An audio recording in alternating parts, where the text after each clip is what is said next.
Hey guys, tonight we step quietly into a world where the sun decides when your day is over, and your phone, well, it doesn't exist, which is probably already stressing you out just a little. The light is fading fast, and you're standing inside a modest 19th century home, watching shadows stretch across rough wooden floors as the last glow of dusk slips away. There's a chill creeping in, the kind that settles into your bones if you don't deal with it quickly. And honestly, you probably won't survive this, at least not without seriously missing central heating and takeout. So, before you get comfortable, take a moment to like the video and subscribe, but only if you genuinely enjoy what I do here. And while you're at it, drop your location and local time in the comments. I always love seeing where in the world you're listening from. Now dim the lights, maybe turn on a fan for that soft background hum, and let's ease into tonight's journey together. The first thing you notice is how quickly the day disappears. There's no gradual easing into night with glowing screens and overhead lights. Instead, dusk arrives like someone gently but firmly closing a curtain. You feel it in your body too, your energy dipping, your movements slowing. In the 1800s, this wasn't just poetic, it was biological reality. Without artificial lighting, your circadian rhythm aligns closely with the sun, and historians agree that most people naturally adjusted their routines to daylight cycles. You move toward the hearth, the heart of the home, where a small fire is already crackling. It's not just for warmth, it's your primary light source, your cooking station, and in a way your evening entertainment.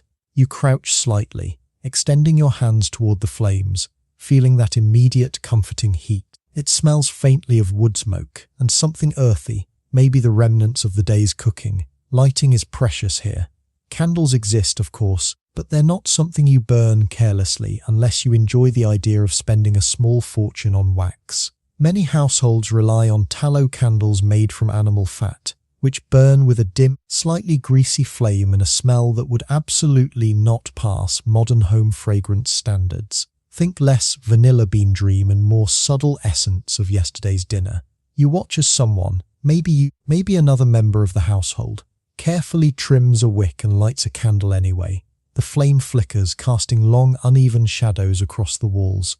It's just enough to see by, but it forces everything into a slower pace.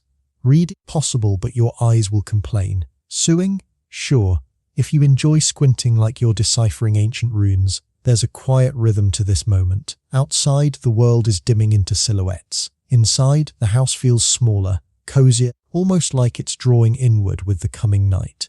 You can hear faint sounds from beyond the walls, maybe a distant cart rolling over uneven ground, or the low murmur of neighbours finishing their own evening routines. And here's something you might not expect.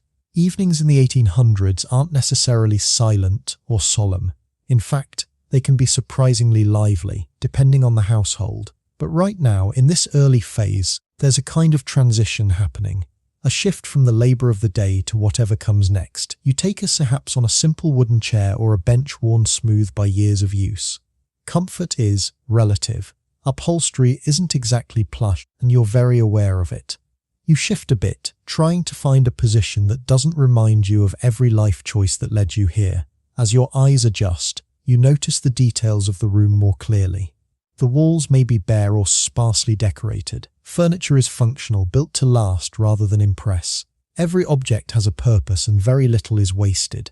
This isn't minimalism as a lifestyle trend, it's necessity. There's also a subtle awareness of time passing. Without clocks in every room or glowing digits on your phone, you measure time differently. The length of a candle, the feel of your own fatigue, the sounds of others settling in. It's less precise, but oddly more intuitive. A quirky tidbit slips into your mind as you sit there. In some households, people used rush lights, which were essentially dried plant stems dipped in fat. They burned even dimmer than candles and needed constant attention. Imagine babysitting a tiny, smoky stick just to avoid sitting in complete darkness. Suddenly your worst Wi-Fi outage doesn't seem so bad. You lean back slightly, letting the warmth of the fire seep into you.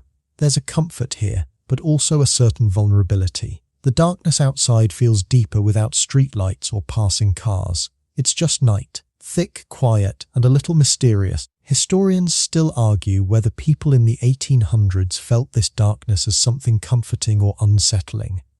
Some suggest it fostered a sense of closeness and reflection, while others believe it carried an undercurrent of fear, of the unknown, of what might be lurking just beyond the reach of firelight. You can kind of see both sides. On one hand, there's a peacefulness to it. On the other, every creak of the house suddenly sounds like it has intentions. Someone nearby stirs the fire, sending a brief shower of sparks upward. The room brightens for a moment, then settles back into its steady glow. It's mesmerizing, really. The way the flames move, unpredictable but hypnotic. You could watch them for hours, and honestly, people often did. This was entertainment, in a sense.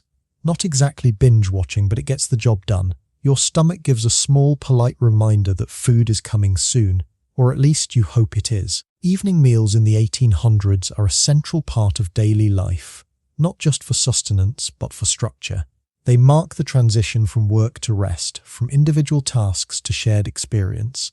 But for now, you're in this in-between moment. The day isn't quite over, and the night hasn't fully taken hold. You're suspended in that soft, flickering space where everything slows down just enough for you to notice it. You glance toward the window. It's mostly dark now, the glass reflecting the candlelight more than showing the outside world. Your own faint reflection looks back at you, a little distorted, like you're already becoming part of this quieter, older rhythm. And as the fire continues its steady crackle, you realize something subtle but important. There's no rushing this evening.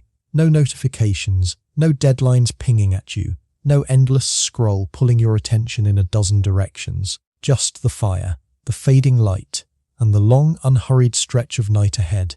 The warmth of the hearth lingers as movement begins to gather around you, subtle at first. Chairs shifting, footsteps crossing the floor, the quiet clink of pottery and metal. Supper doesn't announce itself with a timer or a cheerful notification. It unfolds gradually like everything else here, guided by habit and necessity rather than the clock. You rise, or maybe you're already standing, drawn toward the table by a mixture of hunger and routine. The table itself is sturdy, likely scarred from years of use. Each mark a small memory of meals long past. There's no elaborate place setting waiting for you, no polished cutlery arranged just so, but there is intention in how things are laid out. Even in modest homes, the evening meal carries a kind of quiet importance. Food in the 1800s is practical, filling and deeply tied to the seasons. Tonight you might find yourself facing a simple spread, perhaps a thick stew, still steaming from its long hours over the fire, accompanied by coarse bread that's dense enough to double as a workout for your jaw. Vegetables, if present, are whatever could be grown or preserved. Root crops, cabbage, maybe some beans. Meat, if you're lucky, appears in small portions, stretched to feed everyone. Here's a mainstream historical fact that settles in as you take your seat. For many families in the 19th century, the largest meal of the day was often eaten earlier, around midday, especially for labourers. Supper, then, is lighter, but no less meaningful. It's less about refueling for work and more about gathering, about marking the close of the day. You sit, aware of the others around you. Family members, perhaps, or housemates, each with their own place, their own subtle role. Seating arrangements can reflect hierarchy without anyone explicitly mentioning it. The head of the household might occupy a particular chair, while others settle in around them in a pattern that feels almost instinctive. You notice how conversation begins, not loudly, not all at once, but in threads. A comment here, a quiet response there. It's not the constant chatter of modern dinners, where silence feels awkward. Here, pauses are normal. Comfortable even. You take a bite of the stew, and it's good. Not restaurant quality, but hearty, warming, and satisfying in a way that feels earned. Utensils vary. You might have a spoon, possibly a knife. Forks are becoming more common by the 1800s, but their use still depends on the region and the household. In some places, you'd still rely heavily on bread as a tool, scooping, dipping, and making sure nothing goes to waste. It's efficient, if a bit messy by today's standards. And then there's etiquette. It exists, but it's different. You're expected to be respectful, of course. No reaching across the table like you're diving for the last slice of pizza. But the rules are shaped by practicality. You eat what's there. You don't complain. And if you do complain, Well, let's just say you might not be invited to tomorrow's supper. A faint smile crosses your mind as you consider a quirky tidbit. In some households, particularly in earlier parts of the century, people believed that certain seating arrangements or behaviors at the table could influence luck or even health. For example, sitting in a drafty spot might not just make you uncomfortable. It could be seen as inviting illness. Suddenly, choosing your seat feels like a strategic decision. The candlelight flickers as someone shifts, casting moving shadows across faces and walls. It's a reminder of how fragile this little pocket of brightness is. Outside, the darkness presses close, but inside, there's this shared space of warmth and light. You listen as someone recounts a small detail from their day. Nothing dramatic, just a moment. Maybe a tool broke, or a neighbor stopped by, or the weather threatened rain but held off. These aren't stories you'd record in history books, but they're the fabric of daily life. You find yourself paying attention in a way that feels different, more present. There's also a subtle awareness of roles within the household. Someone likely prepared this meal, spending hours tending the fire, chopping, stirring. In many homes, this responsibility fell heavily on women or servants, depending on the family's means. It's labor-intensive, and it doesn't end when the food is served. Historians still argue whether these domestic roles were experienced primarily as burdens or as sources of identity and pride. The truth, as always, probably sits somewhere in the middle. You can imagine both the exhaustion and the quiet satisfaction of providing something essential. You take another bite, noticing the texture, the warmth. There's no rush to finish. Meals aren't squeezed between appointments here. They stretch, not endlessly, but long enough to feel complete. At some point, someone reaches for more bread, breaking it with a practiced motion. Another person pours a drink, maybe water, maybe a small amount of ale or cider. In many places, these low-alcohol drinks were safer than water, which wasn't always reliably clean. It's a practical choice that also adds a bit of comfort to the evening, and then, inevitably, there's that moment when hunger begins to fade. You lean back slightly, feeling the weight of the meal settle in. It's not heavy in a modern, overindulgent way, but it's enough to carry you through the night. The conversation shifts again, perhaps growing a little lighter. There might be a joke, nothing too elaborate, just a quick remark that earns a few quiet laughs. Humor here is understated, woven into the flow of things rather than standing apart. You glance around the table, taking in the faces, the small gestures. This is the core of the evening, really. Not the food itself, but the act of sharing it. The sense of being part of something, even if it's just a small household gathered around a worn table. Eventually, the meal begins to wind down. Dishes aren't cleared away instantly. There's a natural pause, a moment where everyone lingers just a bit longer, as if reluctant to break the circle. You become aware of the next phase approaching, the tasks that follow supper. Cleaning, tidying, preparing for the night ahead. There's no dishwasher waiting to hum quietly in the background. Everything will be done by hand in low light, with the same steady patience that's carried you through the rest of the evening. But for now, you sit in that after-meal stillness, the candlelight soft on your surroundings, the fire still offering its gentle warmth. It's a simple moment, but it feels full. And as you rest there, you realize something else. This routine, repeated night after night, is what shapes the rhythm of life here. Not grand events, not dramatic changes, but these small, consistent rituals. You might not have chosen this life, but in this moment you can understand it. Even if you're still secretly wishing for a pizza delivery that will never come, the last crumbs of bread disappear, and with that quiet, almost ceremonial end to supper, the room shifts again, not dramatically, just enough for you to feel it. Chairs scrape softly against the floor as people stand, stretch, and begin to move with purpose. The brief stillness after eating gives way to the next rhythm of the evening. Chores. You don't get to dramatically announce, "I'll just leave this for tomorrow." Tomorrow is already booked with its own set of demands, and tonight's work doesn't politely reschedule itself. So like everyone else, you fall into step. The table is cleared piece by piece. Bowls, plates, whatever passes for utensils.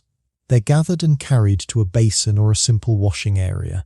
Water must often be fetched, and unless someone had the foresight to keep it warm near the fire, You're dealing with something brisk enough to remind you that comfort is optional in this century.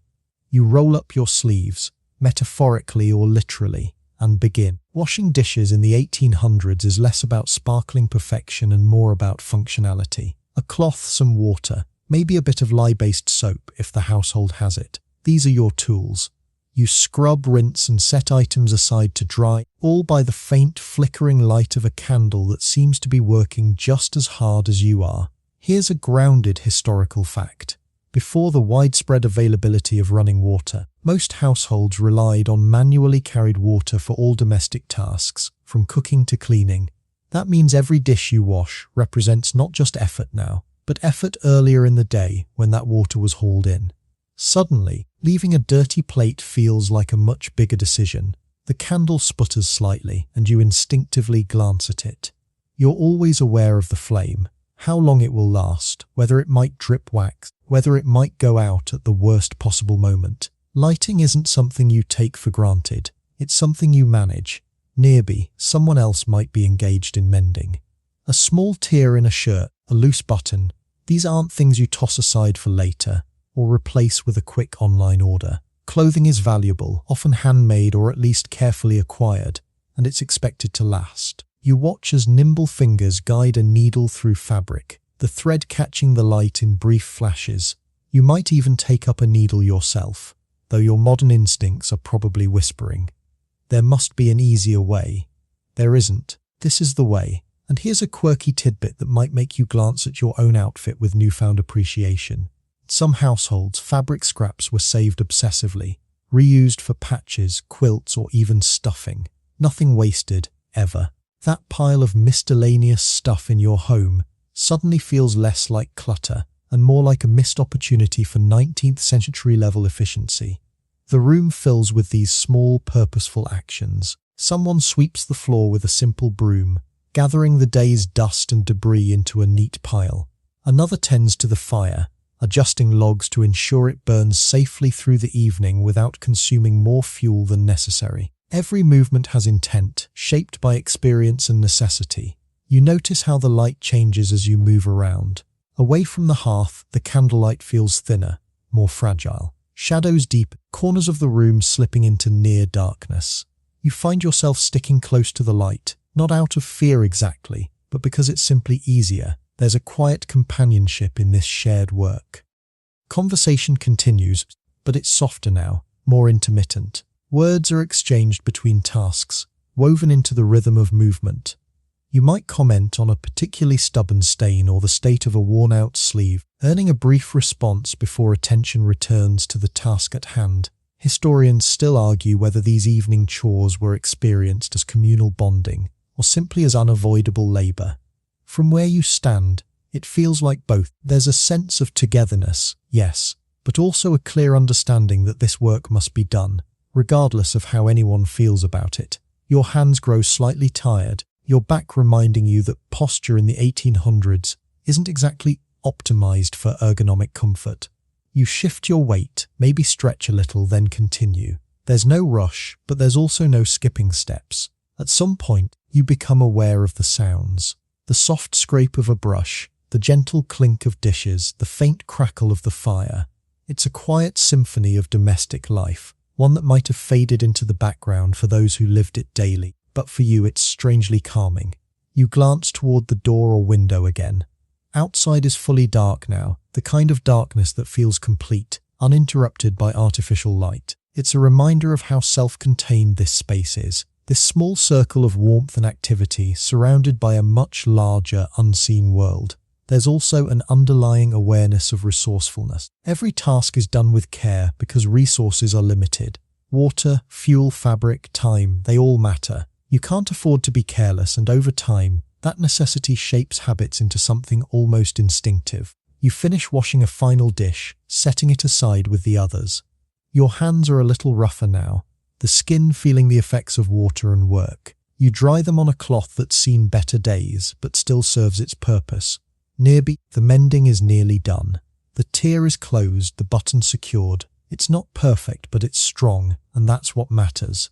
You can't help but feel a small sense of accomplishment, even if it's not your handiwork. And then, gradually, the tasks begin to wind down. The floor is swept, the dishes are clean, the fire is steady. The room settles into a quieter state, the purposeful energy of chores giving way to something softer. You straighten up, taking a moment to look around. Everything is in its place, as much as it can be. There's a satisfaction in that, a sense that the day has been properly concluded. But the evening isn't over yet. There's still time before sleep, time that might be filled with simple pleasures or quiet rest. You can feel the shift coming again, from work to whatever passes for leisure in a world without screens, without instant entertainment, without the endless scroll that usually claims your attention. You might be a little tired, maybe even tempted to call it a night right now, but something keeps you present, curious about what comes next. Because in this home, in this century, even the quiet moments have their own kind of story, and you're right in the middle of it, hands slightly sore, candlelight flickering and no skip button in sight. The last of the chores settles into stillness, not with a dramatic finish, but with a kind of collective exhale. You feel it in the room, the shift from doing to simply being. The fire has been adjusted, the dishes are stacked, the small responsibilities of the day finally loosen their grip. And now, without quite announcing it, the evening opens into something softer. You ease back into your seat, or perhaps onto a bench near the hearth, instinctively drawn again to the warmth and light. This is where the pace slows even further, where time stretches in a way that feels almost unfamiliar to you. No one reaches for a device. No one checks the time every few minutes. The evening exists without being measured. Leisure, in the 1800s, isn't about distraction. It's about presence. You're here fully, whether you plan to be or not. Someone nearby begins to speak, not in the practical tone of earlier, but with a hint of storytelling. It might be a memory, something that happened years ago, or a tale passed down from someone else. The kind of story that has been told enough times to gain a rhythm, a familiarity. You listen, the flickering firelight adding a kind of quiet drama to every pause and gesture. Storytelling is more than entertainment here. It's a way of preserving memory, of sharing knowledge, of making sense of the world. Before widespread literacy, and even alongside it, stories carried history in a way books couldn't always reach. A mainstream historical fact settles gently into your awareness. In many 19th century households, especially in rural areas, reading aloud became a common evening activity as literacy rates improved. One person would read while others listened, turning the act into a shared experience rather than a solitary one. You can imagine it now, someone holding a worn book, squinting slightly in the candlelight, their voice steady as it carries the words across the room.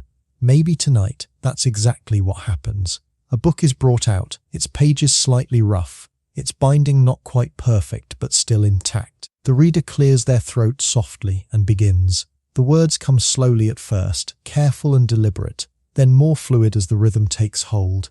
You find yourself drawn in, not just by the content, but by the act itself. There's something intimate about it. This sharing of a story in real time, shaped by the reader's voice, punctuated by the occasional stumble or pause. And if there's no book, there are still ways to pass the time. Simple games might emerge, nothing elaborate, just something to engage the mind and fill the quiet. Cards perhaps, or a small board game. The rules are known, the pace unhurried. You might join in, though you quickly realize that winning isn't really the point. It's more about the interaction, the shared focus. Still, a small competitive spark flickers in you, because apparently that part of human nature hasn't changed much. At some point, someone makes a light joke.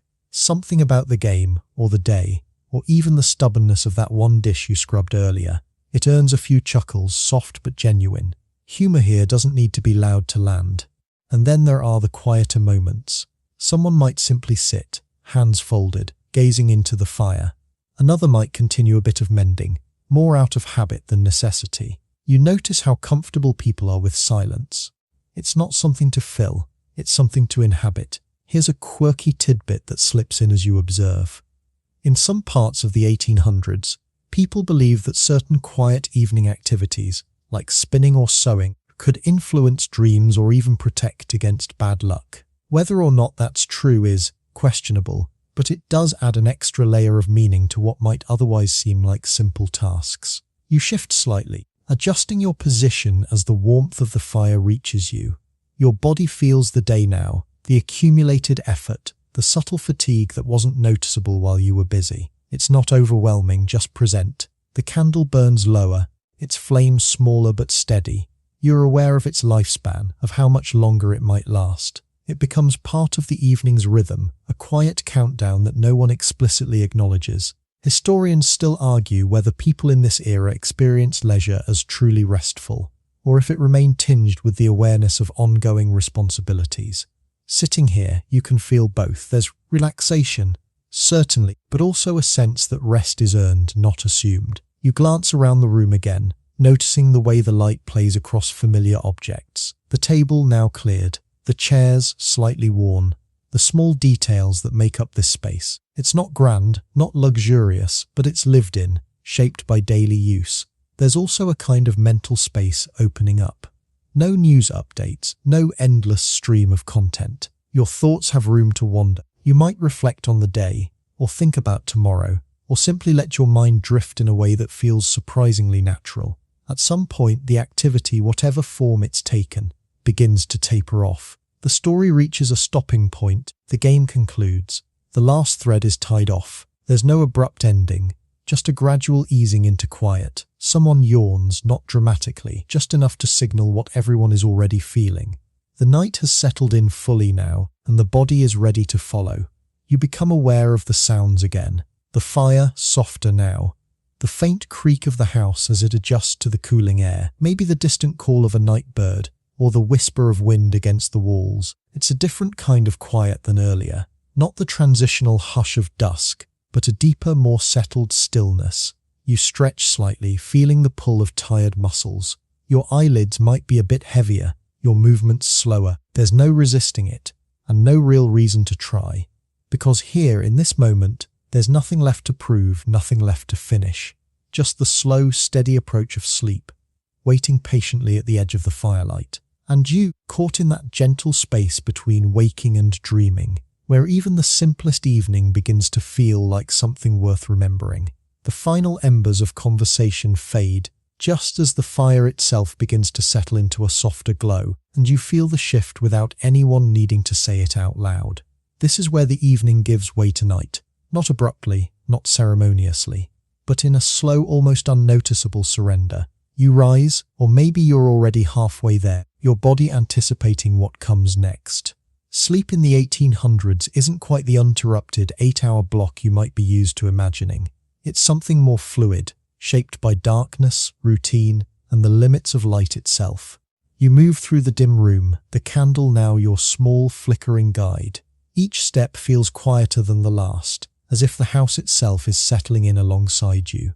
There's a carefulness in your movement, not just to avoid waking others, but to preserve the fragile calm that has settled over everything. Sleeping arrangements vary, but privacy is limited. You might share a bed, or at least a room, with others. Beds themselves are simpler than what you're used to. Wooden frames, perhaps with mattresses stuffed with straw, feathers, or whatever materials were available. Comfort is relative, and tonight you're about to redefine your standards. You sit on the edge of the bed, testing it. It creaks softly, a sound that feels almost like a greeting. You lie back, and it's not terrible, but it's also not the cloud-like experience modern marketing has promised you your entire life. You shift a little, finding a position that works well enough. Here's a solid historical fact that might surprise you. Many people in the 1800s practiced what historians call segmented sleep. They would sleep for a few hours, wake for a period in the middle of the night, and then return to sleep again until morning. This wasn't insomnia, it was normal. So if you wake up later and find yourself staring into the darkness, don't panic. Congratulations, you're historically accurate. You pull a blanket over yourself, noticing its weight, its texture. It's warm enough, though you're aware that colder nights could make this a much less comfortable experience. You tuck your arms in, instinctively conserving heat. The candle is either extinguished or left to burn out safely, depending on the household's habits. Darkness deepens quickly once the flame is gone. This isn't the soft, ambient darkness of a modern bedroom. It's complete, enveloping. You can't see your hand in front of your face, and for a moment it's almost disorienting. You listen. At first, there's nothing. Then, gradually, the sounds emerge. The house settling, wood shifting slightly as temperatures drop, the faint breathing of others nearby. Maybe a distant animal call from outside, carried through the night air. It's not silent. It's just different. A quirky tidbit drifts into your awareness as you lie there. In some parts of the 19th century, people believed that the position you slept in could influence your dreams or even your health. Sleeping on your back, your side, your stomach, it all had supposed meanings or consequences. Whether any of that holds up is another story, but it does make you momentarily overthink how you're lying there. You adjust slightly, just in case your mind begins to wander, as it often does in the absence of distraction. You think about the day, the work, the meal, the quiet moments by the fire. There's a simplicity to it, but also a weight. Life here is steady, but it's not easy. Historians still argue whether people in the 1800s experience better or worse sleep quality compared to modern times. On one hand, there's less artificial disruption, no blue light, no late-night scrolling. On the other, there are plenty of interruptions, shared spaces, environmental noise, physical discomfort. Lying here, you can see both sides. At some point, you drift off. Time passes, though you're not entirely sure how much, and then, as predicted, you wake. Not abruptly, not with a jolt, just a gentle return to awareness. The darkness is still complete, the house still quiet. This is the in-between period, the space between first and second sleep. You lie there for a moment, unsure what to do with yourself. In some households, people would use this time for quiet activities, prayer, reflection, even conversation if others were awake. You might simply lie there, listening again, letting your thoughts drift. There's no pressure to fall back asleep immediately. The night is long, and there's time. Eventually, your body guides you back toward rest. You shift, pulling the blanket closer, finding that slightly better position you didn't have before. Your breathing slows, your thoughts soften, and you slip once more into sleep. When morning comes, and it will, sooner than you might expect, it won't arrive with an alarm. It will come with light, gradual and persistent, filling the room just as the darkness once did. But that's still ahead. For now, you remain here, in this quiet, shared space, surrounded by the subtle sounds of a home at rest. The fire has burned low, the tasks are done, and the world outside is wrapped in night. You're part of it now, this rhythm that asks less of you in terms of speed, but more in terms of presence.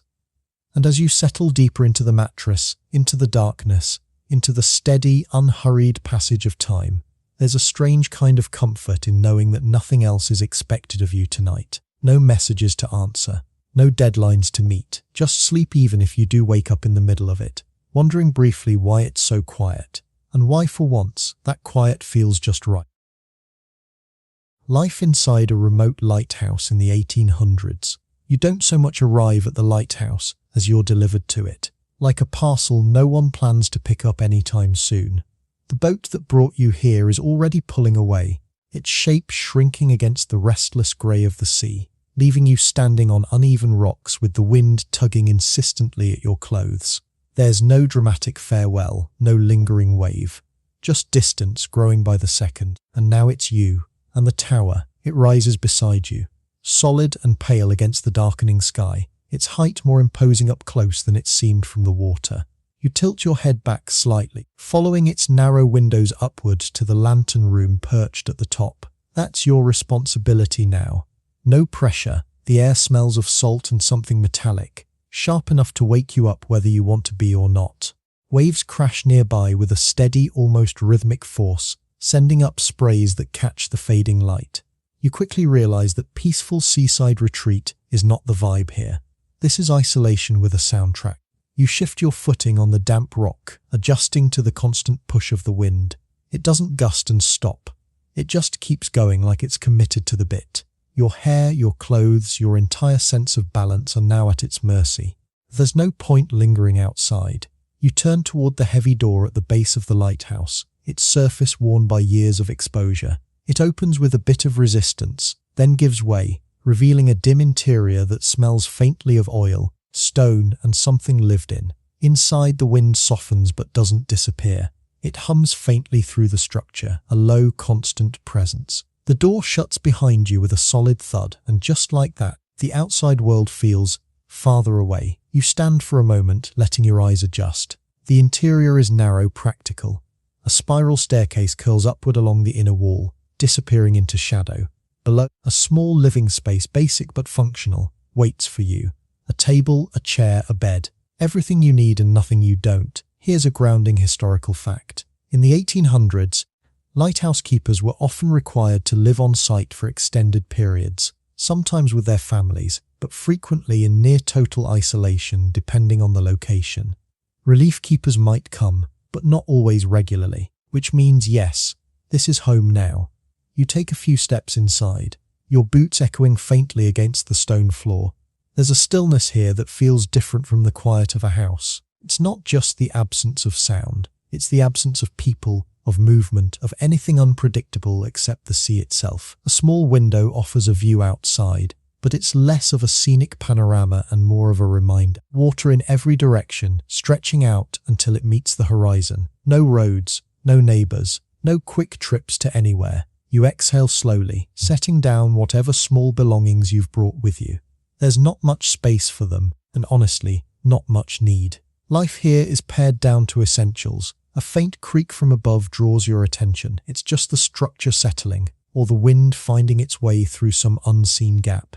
Still, it makes you glance upward, toward the long spiral of steps. You'll be climbing those. The lantern room at the top isn't just for show. It's the reason you're here. The light must be maintained, kept burning through the night to guide ships safely past this stretch of coast. It's a responsibility that carries real weight.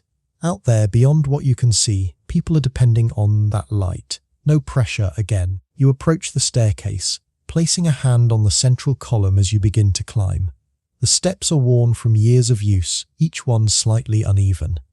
As you ascend, the air grows cooler, the sound of the wind a little more pronounced. Up and up you go, the spiral seeming longer than it should be. You lose track of how many steps you've taken, your legs beginning to notice the effort. It's not exactly a gym workout, but it's persistent. Finally, you reach the top. The lantern room is brighter than the rest of the lighthouse, though still dim compared to anything modern. Glass panes surround you, offering a wide, uninterrupted view of the sea. The light apparatus itself stands at the center, complex, polished, and slightly intimidating. This is where the real work happens. You step closer, examining the mechanism. Depending on the lighthouse, it might use oil lamps, reflectors, or even the relatively new Fresnel lens technology, which was a major advancement in the 19th century. These lenses could focus light into a powerful beam visible for miles, revolutionizing maritime navigation. It's impressive. Also slightly terrifying, considering you're now responsible for keeping it functioning. A faint smile tugs at your thoughts as a quirky tidbit surfaces. Some lighthouse keepers became so accustomed to the rotating beams of light that they reportedly experienced strange visual effects, even when away from the tower, like their vision expected the world to pulse in intervals. Imagine blinking and feeling like you're still on duty. Your brain just refuses to clock out. You circle the apparatus carefully, taking in the details.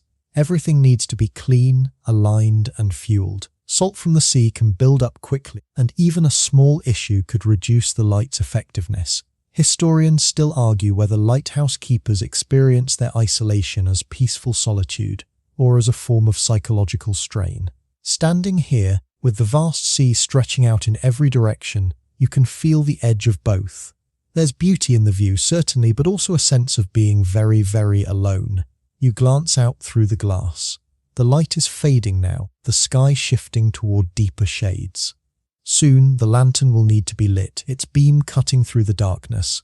You're aware of the responsibility settling in, not heavily but steadily. This isn't a task you can ignore or postpone. Ships don't wait for convenience. You take one last look around the lantern room, then begin the descent back down the spiral staircase. Each step echoes softly, the sound following you like a quiet companion.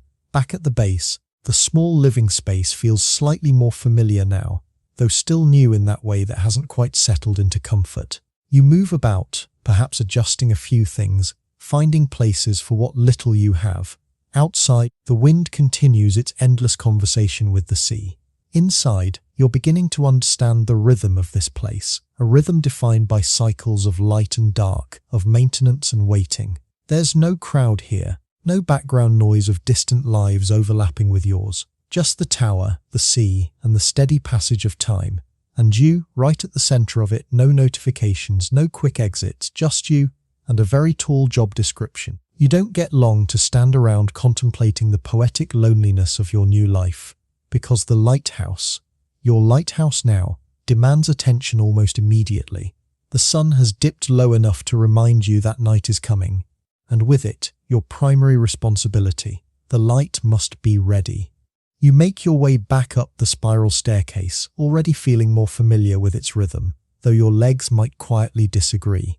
Each step echoes slightly differently now, as if the tower is beginning to recognize you, or at least tolerate your presence. At the top, the lantern room greets you with that same wide, exposed view. The sky has deepened into richer shades, the horizon blurring where sea and night begin to merge. It's beautiful, sure, but also a very clear signal that it's time to get to work. You approach the lamp apparatus with a bit more purpose this time. Maintenance here isn't occasional, it's constant. Every evening, every morning, the system must be checked, cleaned and prepared. There's no skip maintenance option. If the light fails, even brief, the consequences could ripple far beyond what you can see. A grounded historical fact settles in as you begin. Lighthouse keepers in the 1800s were required to meticulously maintain their lamps and lenses, often cleaning the glass and polishing the reflectors daily to ensure maximum brightness. Even a thin layer of soot or salt could significantly reduce visibility. So yes, you are now the proud owner of a very high-stakes cleaning routine. You start with the glass panes, wiping away the fine residue left by the sea air. It's subtle at first, almost invisible, but as your cloth moves across the surface you see the difference. Clearer, sharper, every bit matters. Next comes the lens. If this lighthouse is equipped with a Fresnel lens, and many were by the mid to late 1800s, you're dealing with a marvel of engineering. Its concentric rings bend and focus light into a powerful beam, allowing it to travel miles across the water. It also requires careful handling. You clean it slowly, methodically, aware that this is not something you want to damage. There's no quick replacement waiting in a warehouse somewhere. If this breaks, you're in a very awkward conversation with, well, no one, because you're alone, which somehow makes it worse. The lamp itself needs attention too. You check the oil level, likely whale oil, or another fuel depending on the period and location. It's not exactly a pleasant-smelling substance, but it's essential. You refill it as needed, making sure everything is properly aligned. And here's where it gets a little humbling. Lighting the lamp isn't just striking a match and walking away. It requires precision. The wick must be trimmed just right to produce a steady, bright flame without excessive smoke. Too high, and you risk soot buildup. Too low, you adjust it carefully, your hands steady, your focus absolute. For a moment, everything else fades. The wind, the sea, the isolation. It's just you and this small, controlled flame that's about to become a beacon in the dark. You light it, the flame catches, flickers, then steadies. You watch it for a moment, making small adjustments until it burns clean and bright. Then, as the mechanism begins to do its work, whether rotating or fixed, you see the first sweep of light extend outward into the gathering night.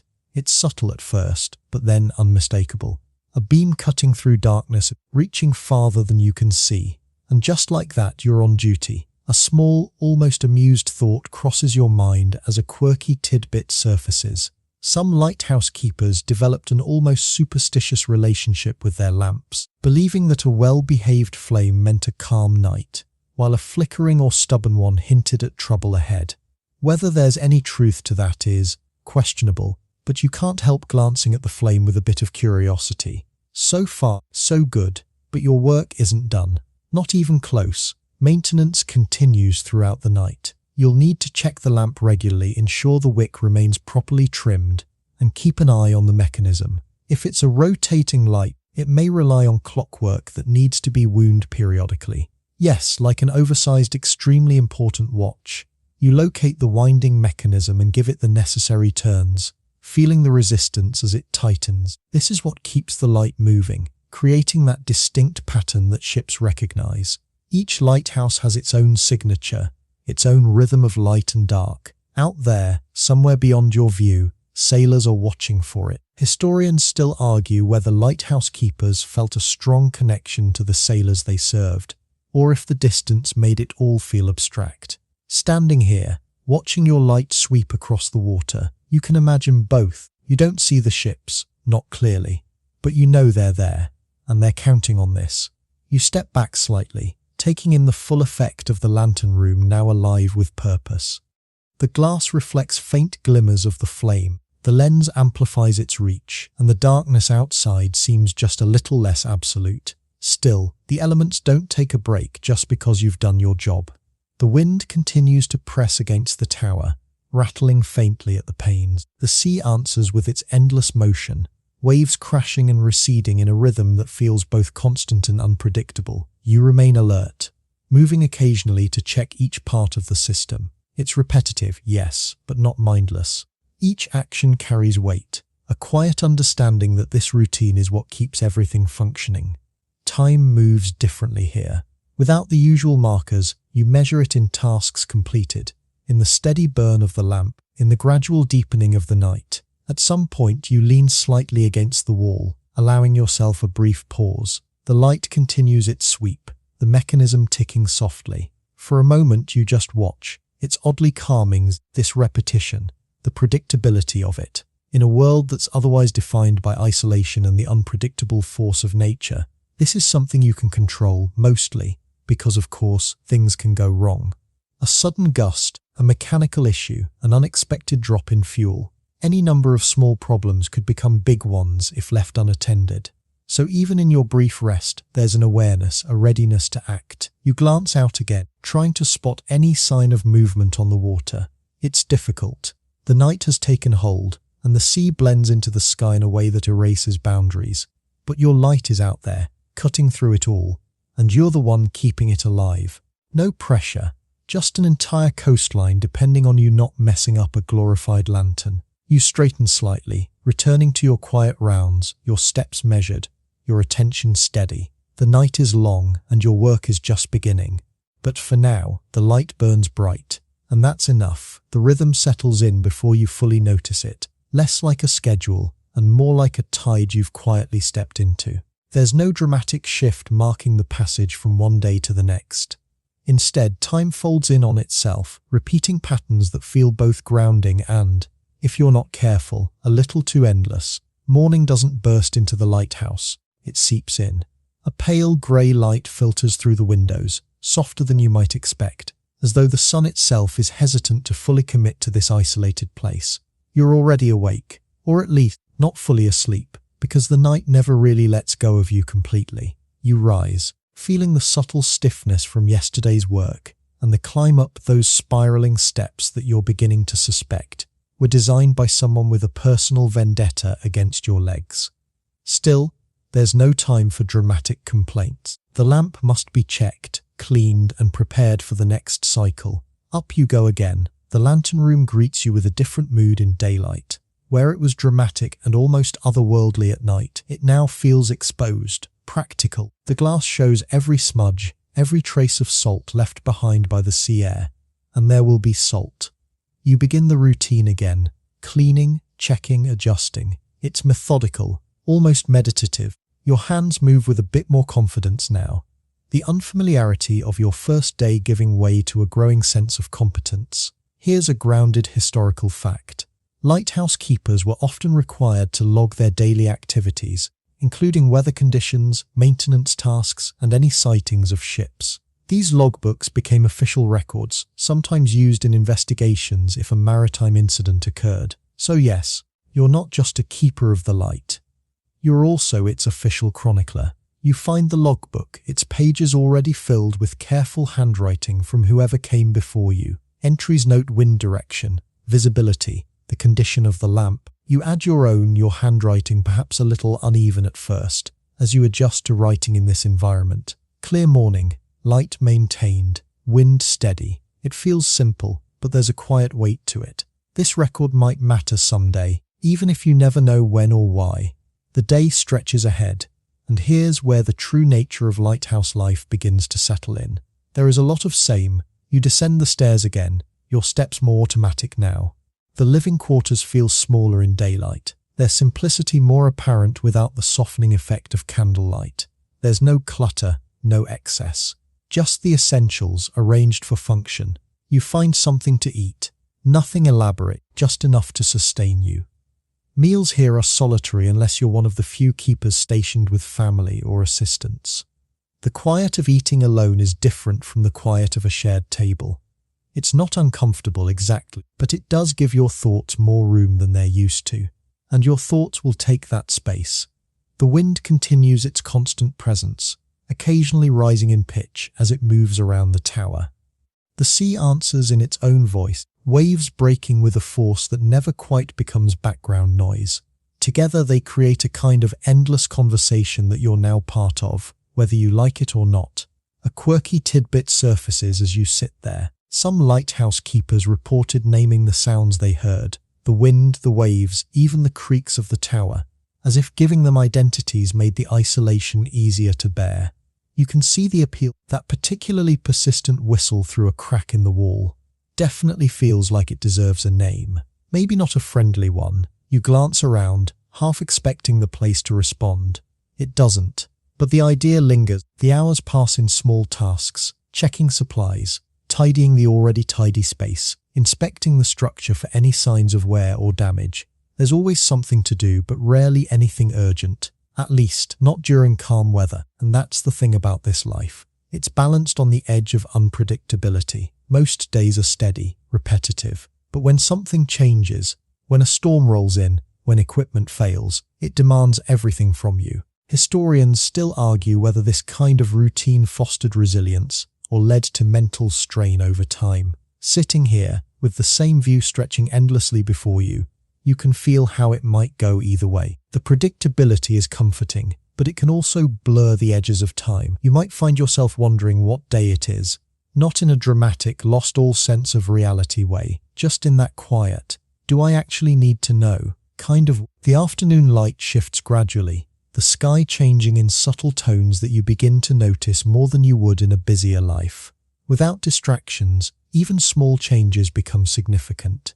You step outside briefly if conditions allow. The air hits you with that same salty sharpness, the wind greeting you like an over-enthusiastic host who never learned about personal space. You take a few careful steps, aware of the uneven ground and the constant motion of the sea. From here, the lighthouse looks different, less like a structure you occupy, and more like something you belong to. It stands firm against the elements, and now, so do you. You don't stay out long. The environment isn't exactly inviting, and there's always something pulling you back inside. The door closes behind you again, and with it, the outside world is reduced to sound and distant motion. Back inside, the afternoon continues its slow progression toward evening. You check the time, if you have a reliable way to do so, or simply rely on the light itself to guide you. The cycle is becoming familiar now. Day fades, preparation begins, the lamp is lit, the watch continues. You find yourself thinking less about leaving and more about maintaining. The shift is subtle but important. This place isn't just somewhere you are. It's something you're responsible for, and that responsibility fills the space where constant activity might otherwise be. As the light outside begins to soften again, you prepare to climb the stairs once more. The routine repeats, but it doesn't feel pointless. Each action has a clear purpose. Even if it's the same purpose as yesterday, you place your hand on the worn railing, starting upwards step by step. The wind hums, the sea answers, and you continue, caught in a rhythm that is as relentless as it is strangely steady. No shortcuts, no off days, just the tower, the light, and the long looping stretch of time that you're beginning to understand. Not by escaping it, but by moving with it. Even if part of you is still wondering how long it would take to invent a vacation, night returns the way it always does here, without ceremony, just a steady dimming until the horizon dissolves and the world becomes a series of shifting shadows. You're already moving before it fully settles in, your body now tuned to the rhythm of the tower. The climb feels less like effort and more like inevitability. At the top, the lantern room greets you again, familiar now in a way that would felt impossible not long ago. The glass panes reflect the last faint traces of daylight, and beyond them, the sea darkens into something vast and unreadable. You begin your routine without hesitation. The lamp is checked, cleaned and lit with practiced precision. The wick is adjusted just so, the flame coaxed into a steady glow. The mechanism is wound, the lens polished. Every step flows into the next, your hands remembering what your mind no longer needs to question. And then the beam, it sweeps outward into the night, cutting through the darkness in its steady rhythm. Light, shadow, over and over again, a silent signal sent into the unknown. This is your watch. You settle into it, moving occasionally to check the apparatus to ensure everything remains as it should. But there are longer stretches now where you simply observe. The sea at night is a different presence altogether. During the day, it's expansive, almost open.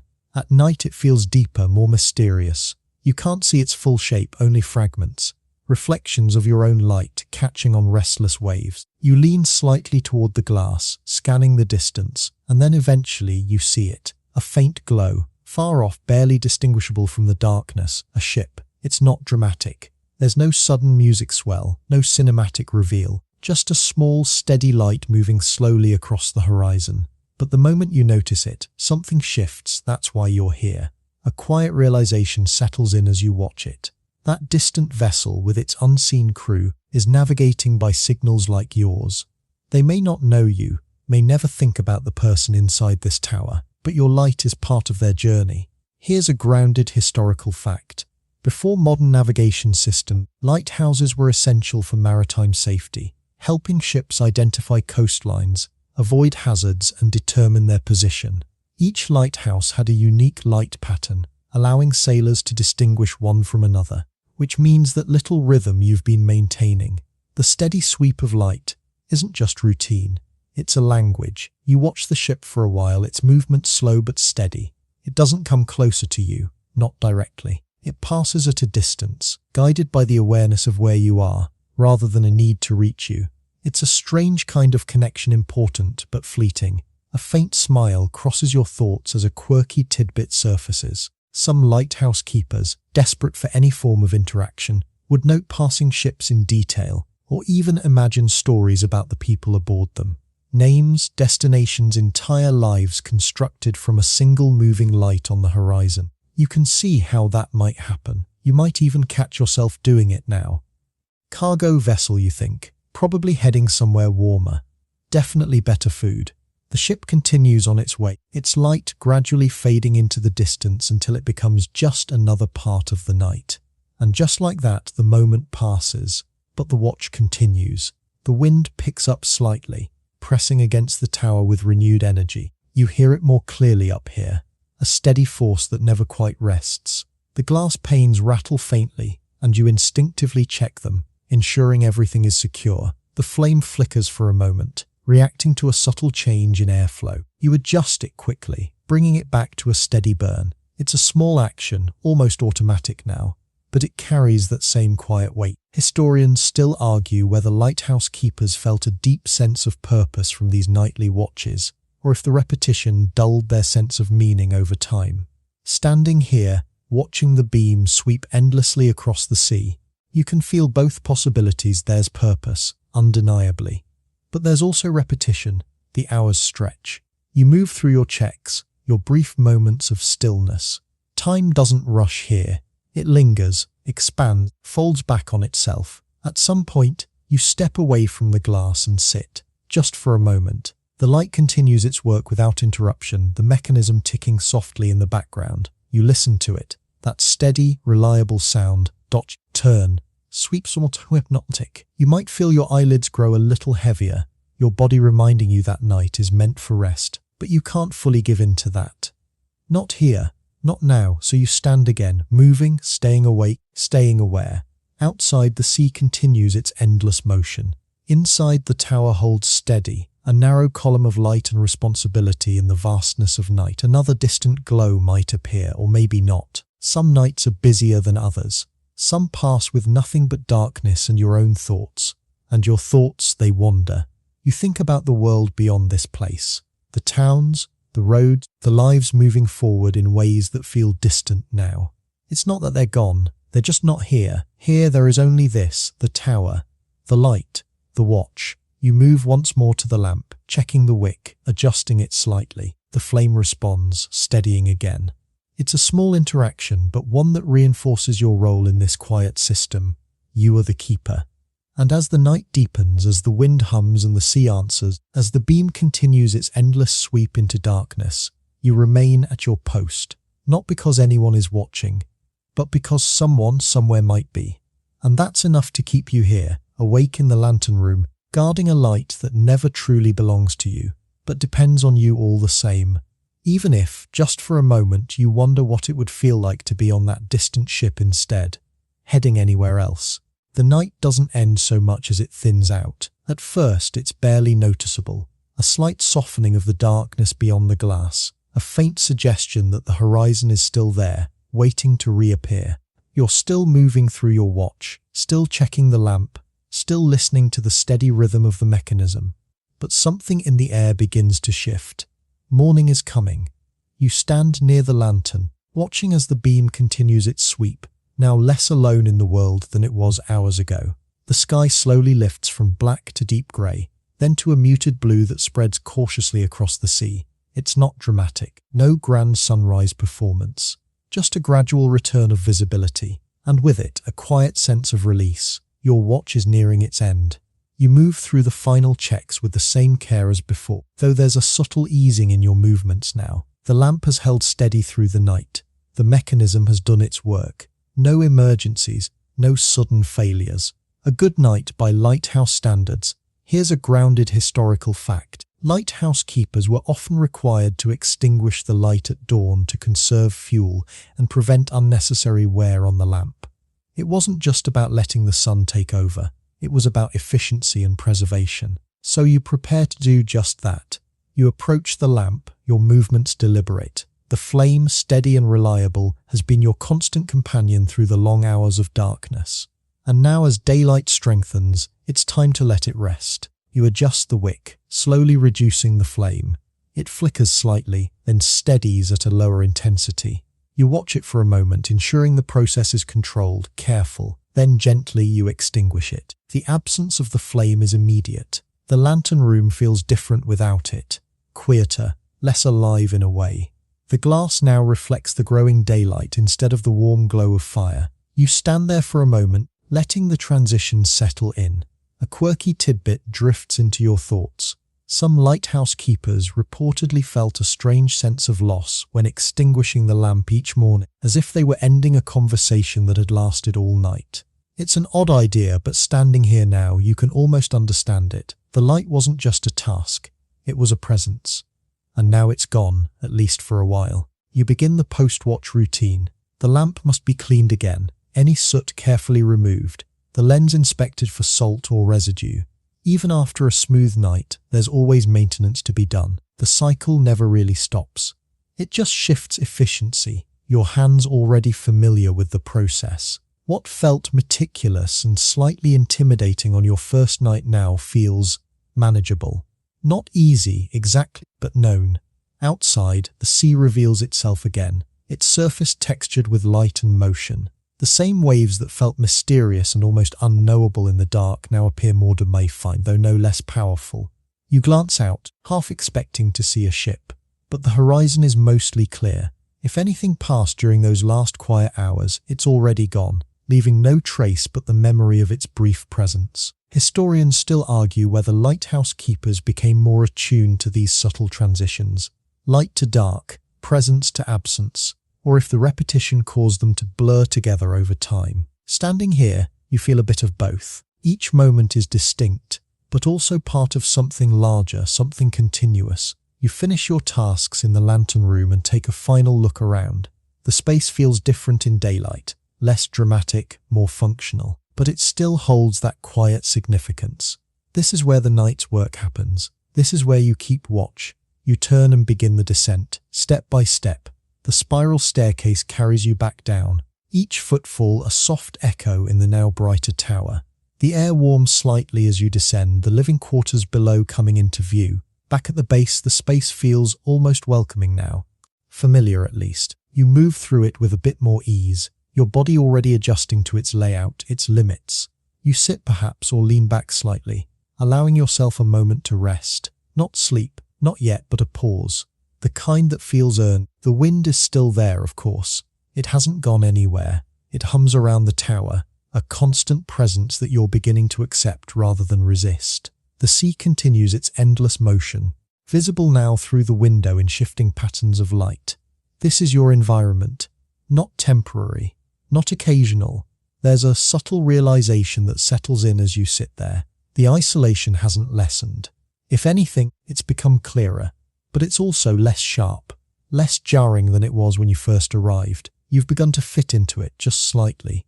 The routines, the tasks, the cycles of light and dark. They give structure to what might otherwise feel like an overwhelming emptiness. They don't remove the solitude, but they shape it into something you can move through. You stretch a little, your body reminding you that rest is still part of the equation. Sleep will come again, though perhaps in segments, woven between the responsibilities of the tower. And when night returns, and it will, sooner than you might expect, you'll climb those stairs again. You'll light the lamp, tend the flame, watch the horizon. The cycle continues. A final thought lingers, quiet but persistent. This life isn't about constant change or excitement. It's about steadiness, reliability, being present in the same place, doing the same essential work over and over again. And somehow that repetition becomes its own kind of meaning. You glance once more toward the staircase, then toward the window, where the sea stretches endlessly beyond your view. No crowds, no easy escape, just the tower, the light. And you still here, still keeping watch even when the lamp is dark. Everyday chores inside an 18th century colonial home. You wake before the light fully arrives, not because you set an alarm, but because your body and frankly your responsibilities don't give you much of a choice. The air is cool, carrying that faint, earthy stillness of early morning, and for a brief moment you consider the radical idea of staying under your blanket. It's a nice thought. It lasts about 3 seconds, because in an 18th century colonial home, the day doesn't wait for you to feel ready. It begins whether you like it or not, and you are very much part of it. You sit up, the bed creaking softly beneath you. It's not luxurious, more practical than comfortable, but it's done its job. You swing your feet onto the floor, feeling the chill of the surface beneath you. No slippers waiting conveniently nearby. Just you adjusting quickly. The room is dim, lit only by the faintest hint of dawn creeping through a small window. You move carefully, not out of fear, but out of habit. Everything here has its place, and even in low light you're expected to know where that is. Your first task isn't glamorous, it's the fire. You make your way to the hearth, the center of the home's activity. Overnight, the fire has died down to embers, faintly glowing but not nearly enough to be useful. You crouch, reaching for kindling and carefully coaxing the remaining heat back to life. This isn't a quick process. You arrange small pieces of wood, blow gently to encourage the embers, and wait. There's a patience required here that modern life rarely demands. No instant ignition, no convenient switch. Just you, your breath, and a bit of stubborn determination. Eventually, the flame catches. It's small at first, hesitant, then stronger as it feeds on the kindling. You add larger pieces of wood, building it up until it becomes a steady, reliable fire. The warmth begins to spread, subtle but noticeable, pushing back against the morning chill. Here's a grounded historical fact. In 18th century colonial homes, maintaining the hearth fire was essential, not just for warmth, but for cooking, cleaning, and even basic hygiene. Letting it go out completely could mean significant effort to restart it, sometimes requiring borrowing embers from a neighbor. So yes, keeping this fire alive is basically your version of maintaining civilization. No pressure, you stand, brushing your hands lightly, already aware that this is just the beginning. The fire will need tending throughout the day, fed, adjusted, watched. It's not a one-time task. It's a constant presence. You glance around the room as the light slowly improves. The home is simple, built for function rather than display. Wooden surfaces, handmade furniture, tools and utensils placed where they can be easily reached. There's a sense of order here, but it's a practical one. You take a moment, just a moment to stretch, your body already anticipating the work ahead. There's a faint soreness from yesterday, a reminder that this routine is cumulative. Each day builds on the last, and then you move. Water is next. There's no turning a faucet, no convenient stream waiting at your command. Water must be fetched, carried and managed carefully. You gather whatever containers are used, buckets, jugs, and step outside into the early morning air. It's brisk, sharper than inside, and it wakes you up immediately. The sky is lightening now, soft colours spreading across it as the sun prepares to rise. It's beautiful in a quiet way, but you don't have much time to stand and admire it.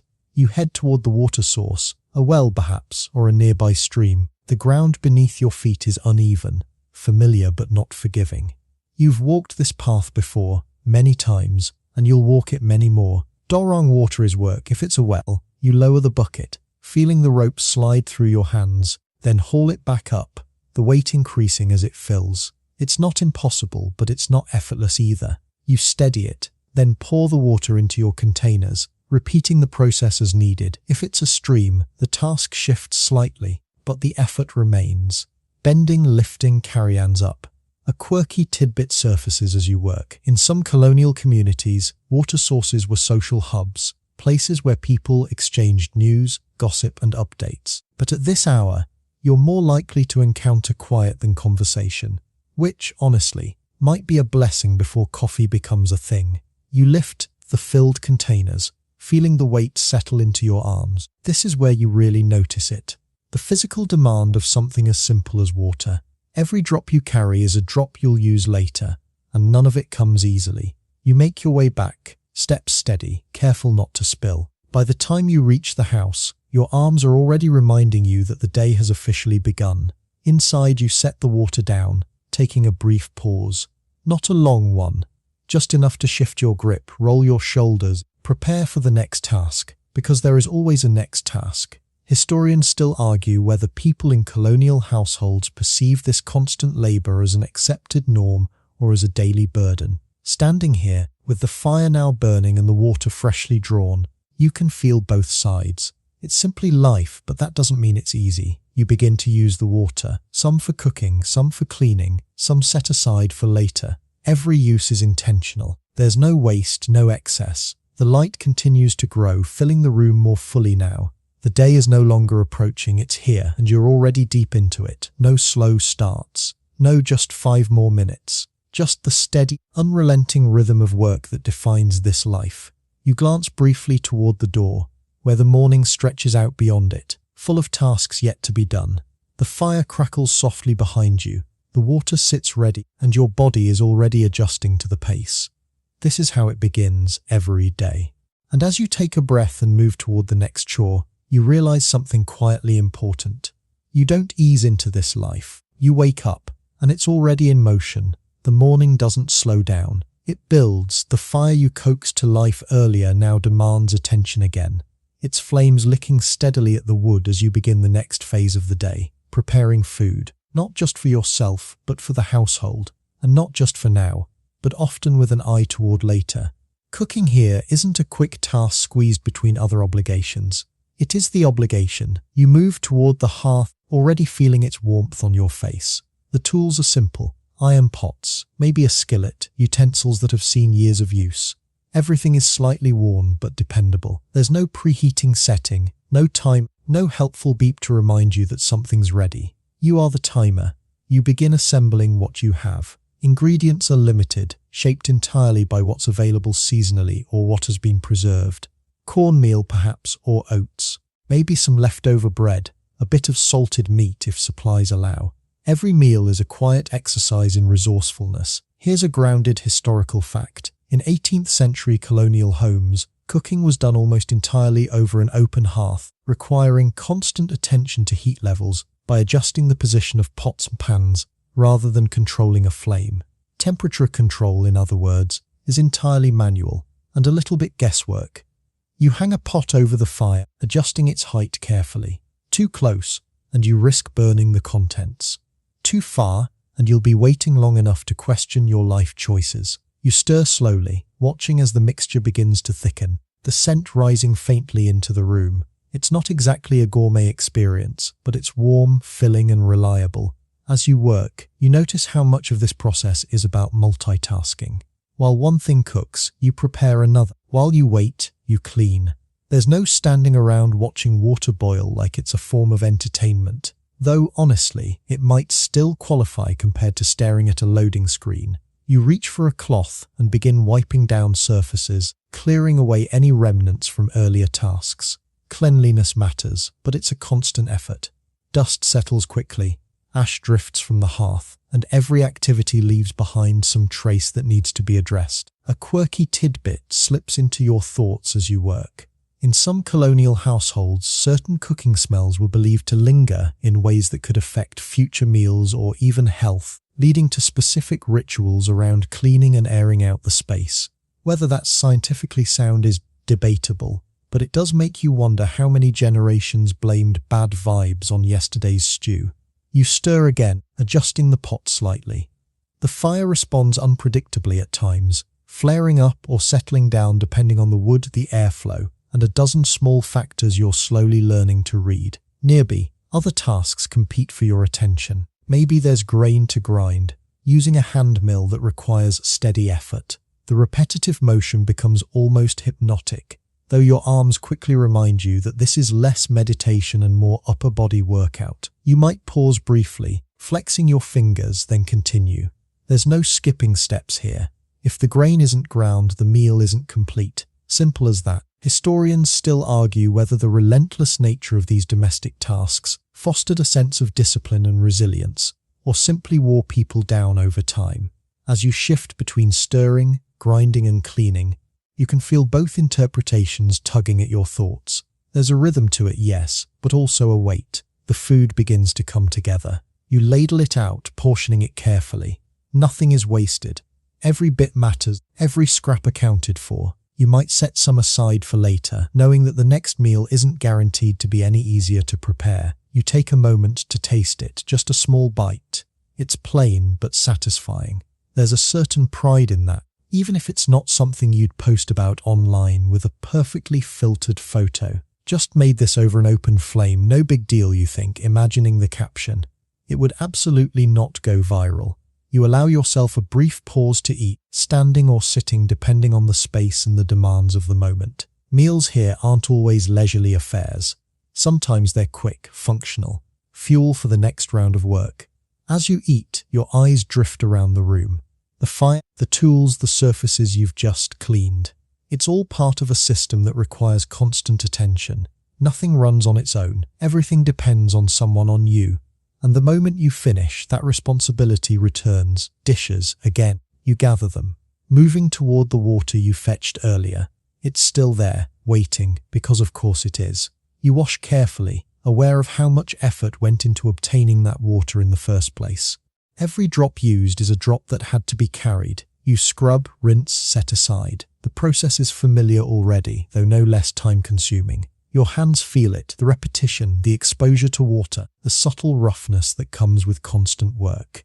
Outside, the day continues to unfold. The light grows stronger, the sounds of the environment shifting as the world fully wakes up. But inside, the rhythm remains steady, focused. There's always something else to do. You glance toward the door again, aware that more tasks await beyond it. Laundry, perhaps. Repairs. Food preservation. The list doesn't end, it just changes shape. You take a breath, not a long one, just enough to reset.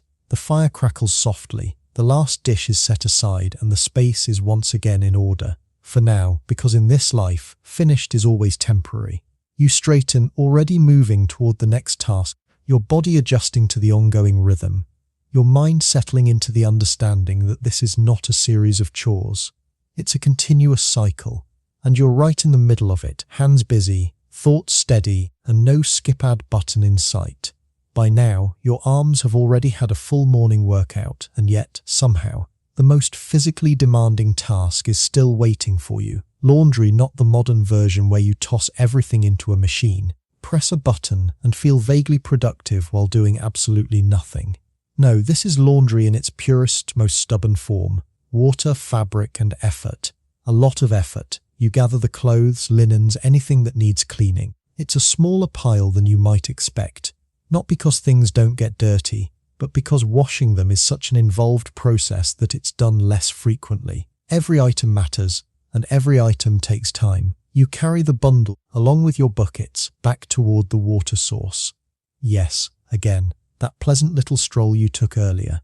It's now part of your daily fitness routine, whether you signed up for it or not. The air feels warmer now, the sun higher, but the work hasn't become any easier. You reach the well or stream, setting everything down for a moment to catch your breath. Not a dramatic pause, just enough to remind yourself that you are, in fact, human. Then you begin. Water is drawn, lifted, poured, again and again.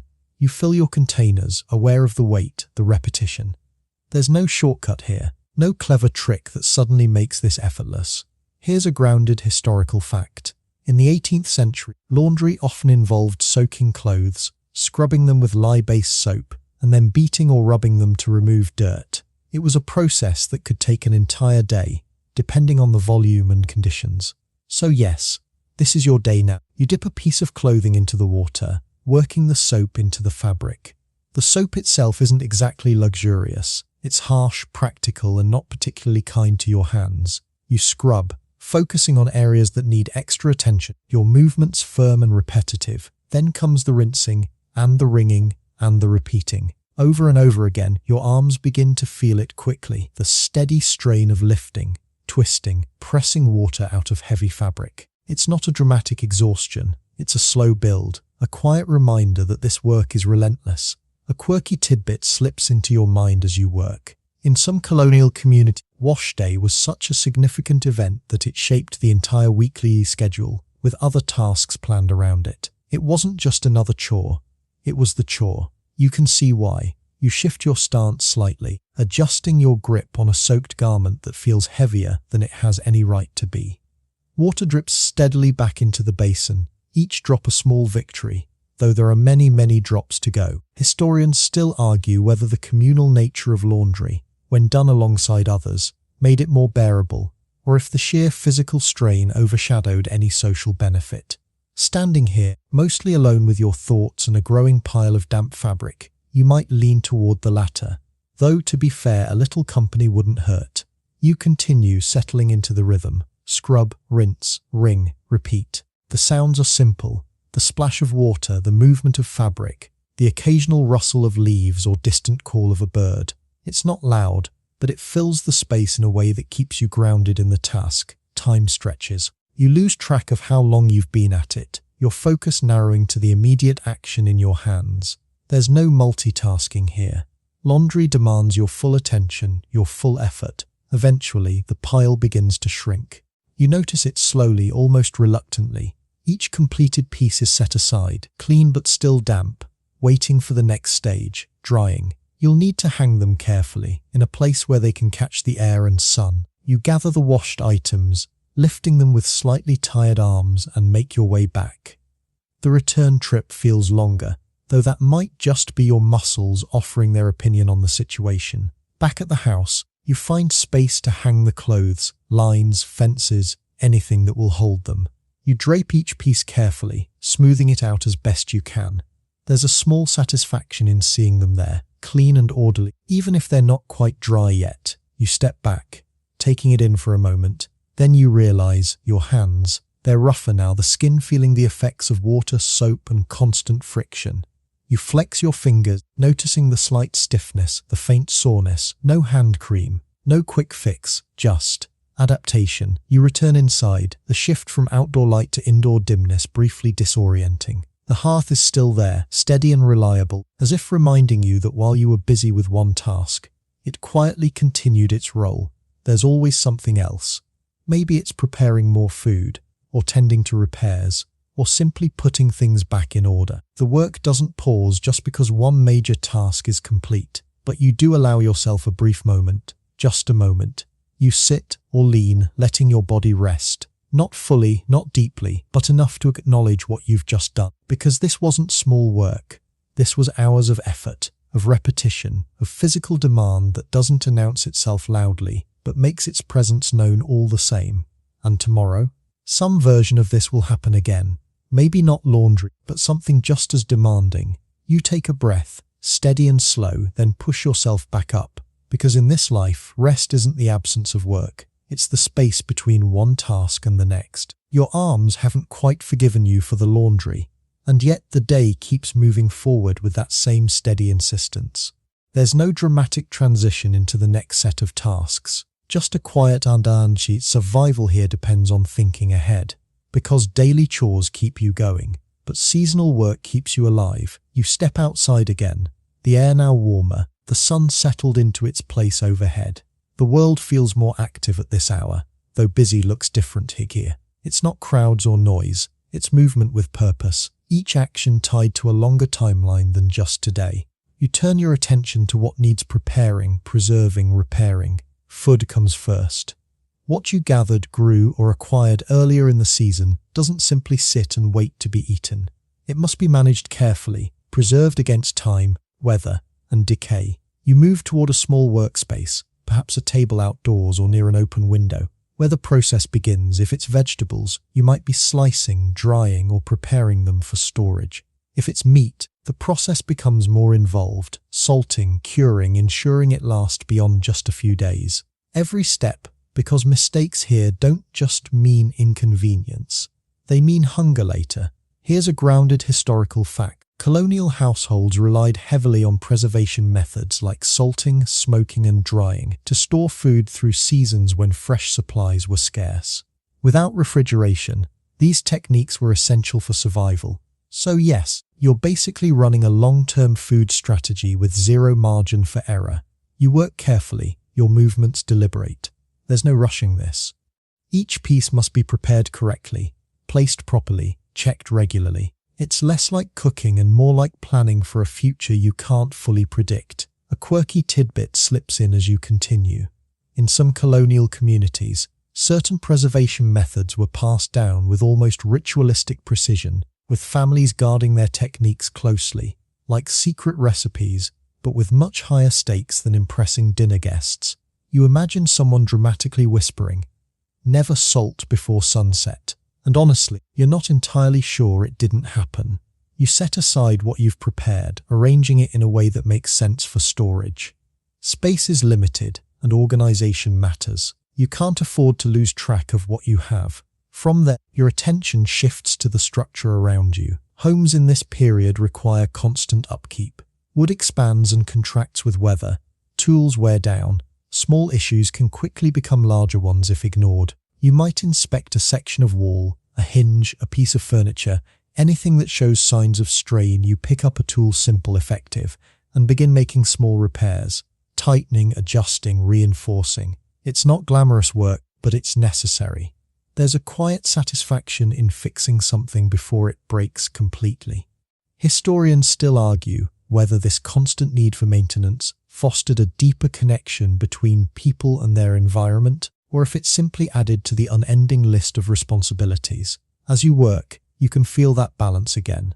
There's pride in it, but also fatigue. You pause briefly, wiping your hands, taking in the surroundings, the house, the yard, the tools, the food you've prepared. It's all part of a system that depends on your effort. And then there are the smaller tasks, the ones that don't seem urgent but can't be ignored. Maybe it's tending to a garden, checking on crops or plants that need attention. You move through the rows, inspecting leaves, adjusting soil, pulling away anything that doesn't belong. It's careful work but important. These plants represent future meals, future security, or perhaps it's something as simple as organizing supplies, ensuring everything is where it should be. In a world without easy replacements, knowing what you have and where it is half the battle. The hours pass steadily, marked not by a clock but by the position of the sun, the lengthening shadows, the subtle shift in the air as afternoon begins to lean toward evening. Your body feels it, the accumulated effort of the day.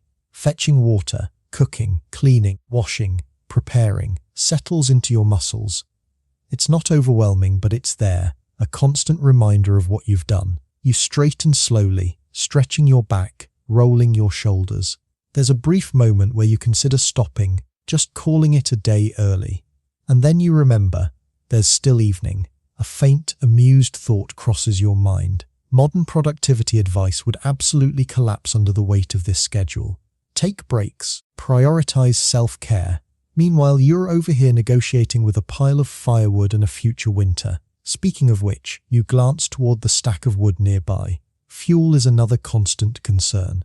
If it's not already prepared, it will need to be. Cutting, stacking, ensuring there's enough to last through colder days. It's all connected. Every task feeds into another, every effort building towards something beyond the present moment. You gather what you've worked on, bringing it back inside or securing it for later. The light is beginning to soften again, the day slowly winding down, though not quite finished. The house greets you with that familiar sense of contained space. The hearth still steady, the interior holding on to the warmth of the day. You move through it, setting things in place, preparing for what comes next. Because evening here isn't just rest. It's transition from labor to recovery, from effort to just enough stillness to do it all again tomorrow. You take a breath longer this time, feeling the weight of the day settle into something more manageable. And as the light outside continues to fade, you realize something quietly important. This isn't just work, it's preparation for tomorrow, for winter, for survival itself. And you've been part of it, every step of the way, even if your arms are still filing complaints about that laundry. By the time the light begins to soften into evening again, your body already knows what your mind is just catching up to. You are tired. Not in that casual, I could go for a nap kind of way, but in the deeper, more complete sense that settles into your muscles and quietly announces itself with every movement. The day hasn't been dramatic. No single moment stands out as overwhelming. And yet, the accumulation of it, the fire, the water, the cooking, the cleaning, the washing, the repairing, has built into something solid. You feel it as you move back inside, the house welcoming you with its familiar warmth and faint scent of smoke. The hearth is still alive, though softer now, its glow less intense but steady. It's been your companion all day, quietly anchoring everything. You pause for a moment near it, not out of necessity, but because your body seems to request it. Just a second to stand still, to let the warmth reach you. And then, of course, there's still something to do. Evenings don't erase responsibilities, they just reshape them. You might prepare a simple meal, something lighter than earlier, using what's available. The process feels familiar now, almost automatic.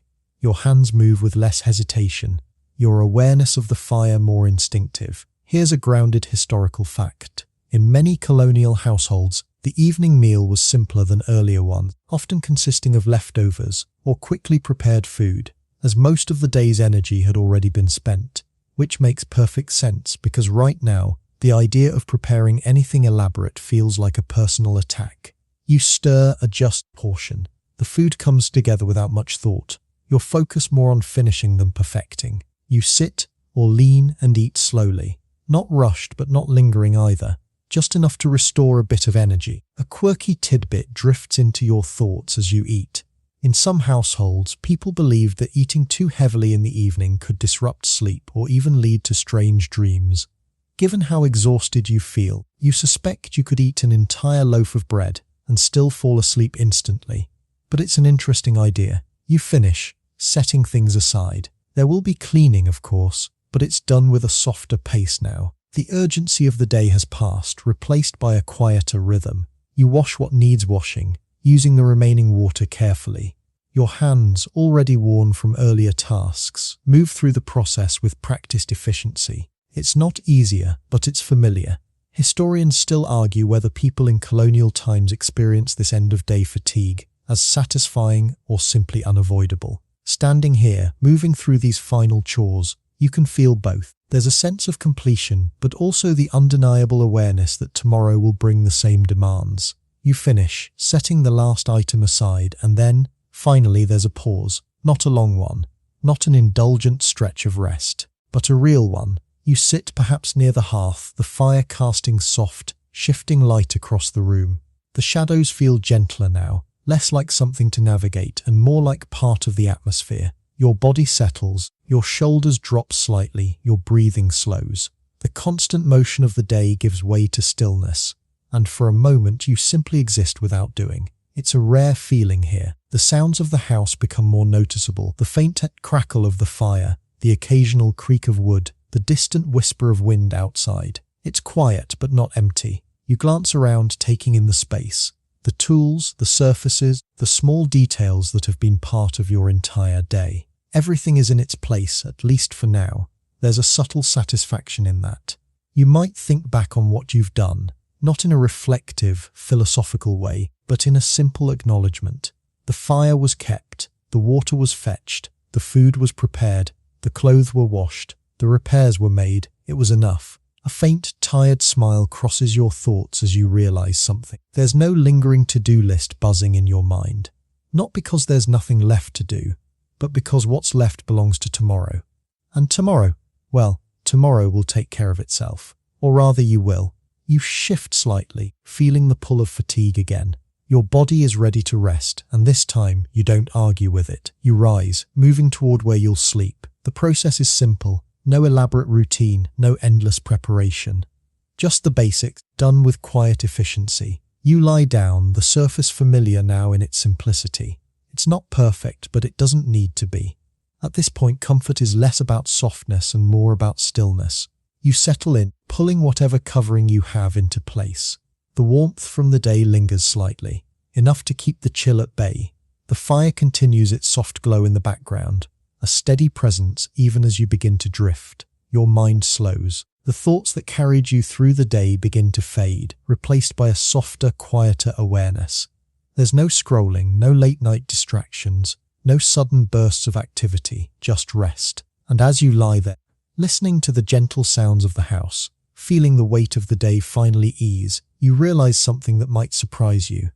This exhaustion, it's different. It's not the scattered, restless kind. It's complete, earned. And as your eyes close, as the firelight dims behind you, as the world outside settles into night once more, you drift into sleep with the quiet understanding that this rhythm, this cycle of effort and rest, isn't just part of life here. It is life, and tomorrow, without question, it will begin again. Imagine traveling by stagecoach across 1800s Europe. You don't board the stagecoach so much as you're folded into it. There's a moment, just before you climb in, where you look at the vehicle and think, this seems manageable.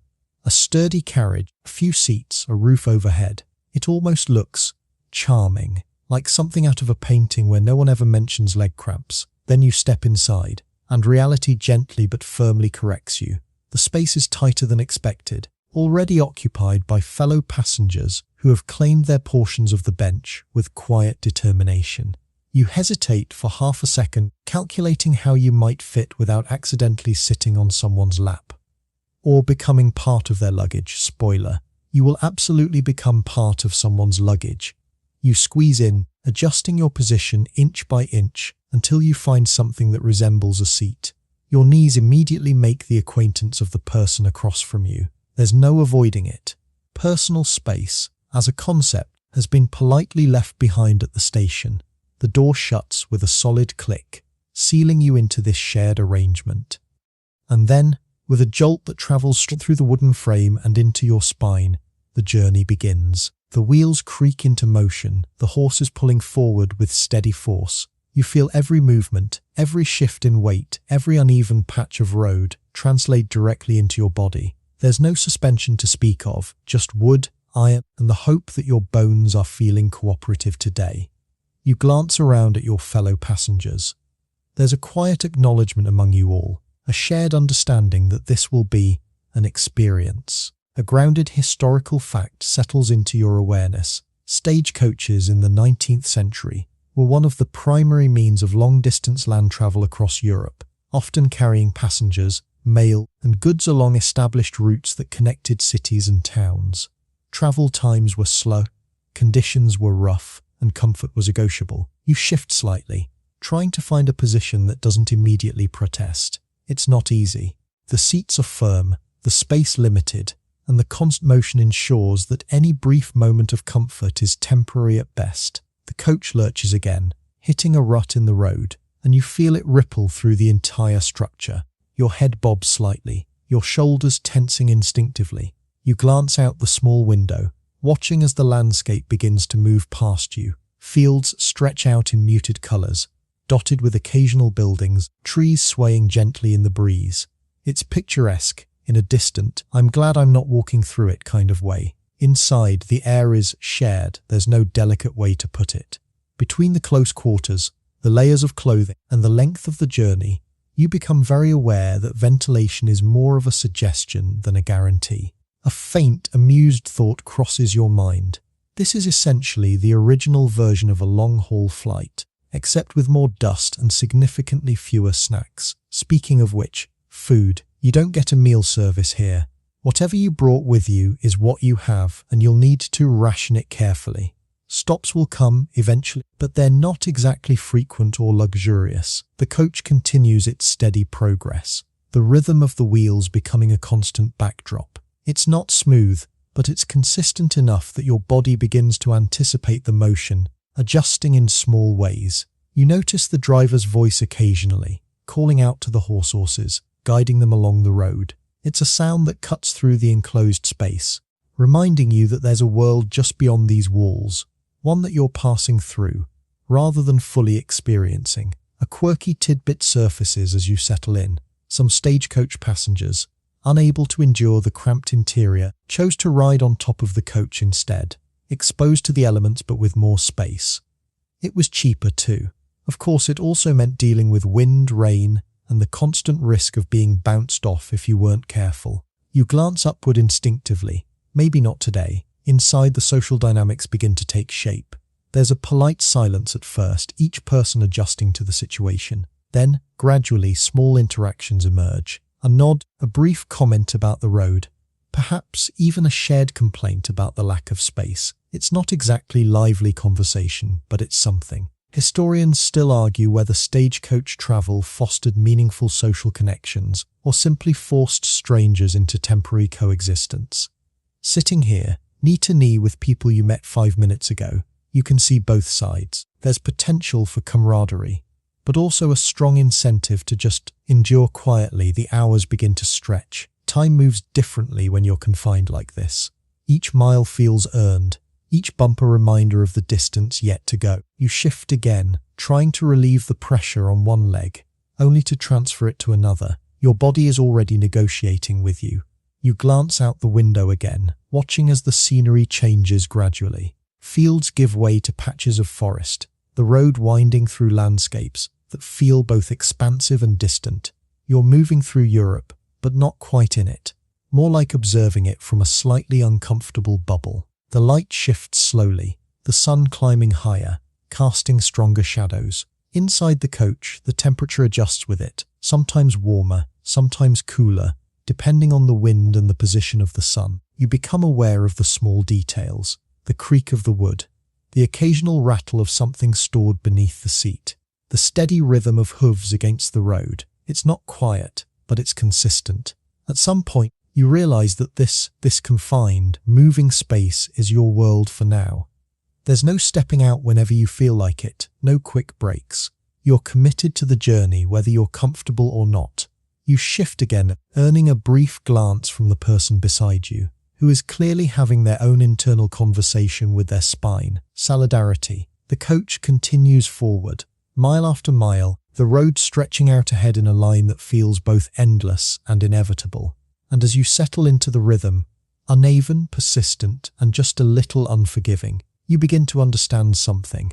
This journey isn't about comfort, it's about endurance. And you've only just begun. The rhythm of the road doesn't improve, it just becomes familiar. At some point, your body stops expecting comfort and instead begins negotiating with discomfort. Like, all right, if we shift slightly to the left and pretend this wooden edge is intentional, maybe we can survive another hour.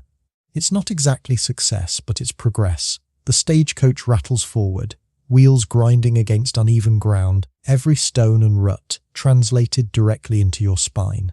There's no smooth cruising here, just a continuous series of small impacts that remind you, quite persistently, that roads in the 1800s are more of a suggestion than a promise. You brace yourself instinctively as the coach dips into a deeper groove, the entire cabin tilting slightly before righting itself. Someone across from you exhales sharply.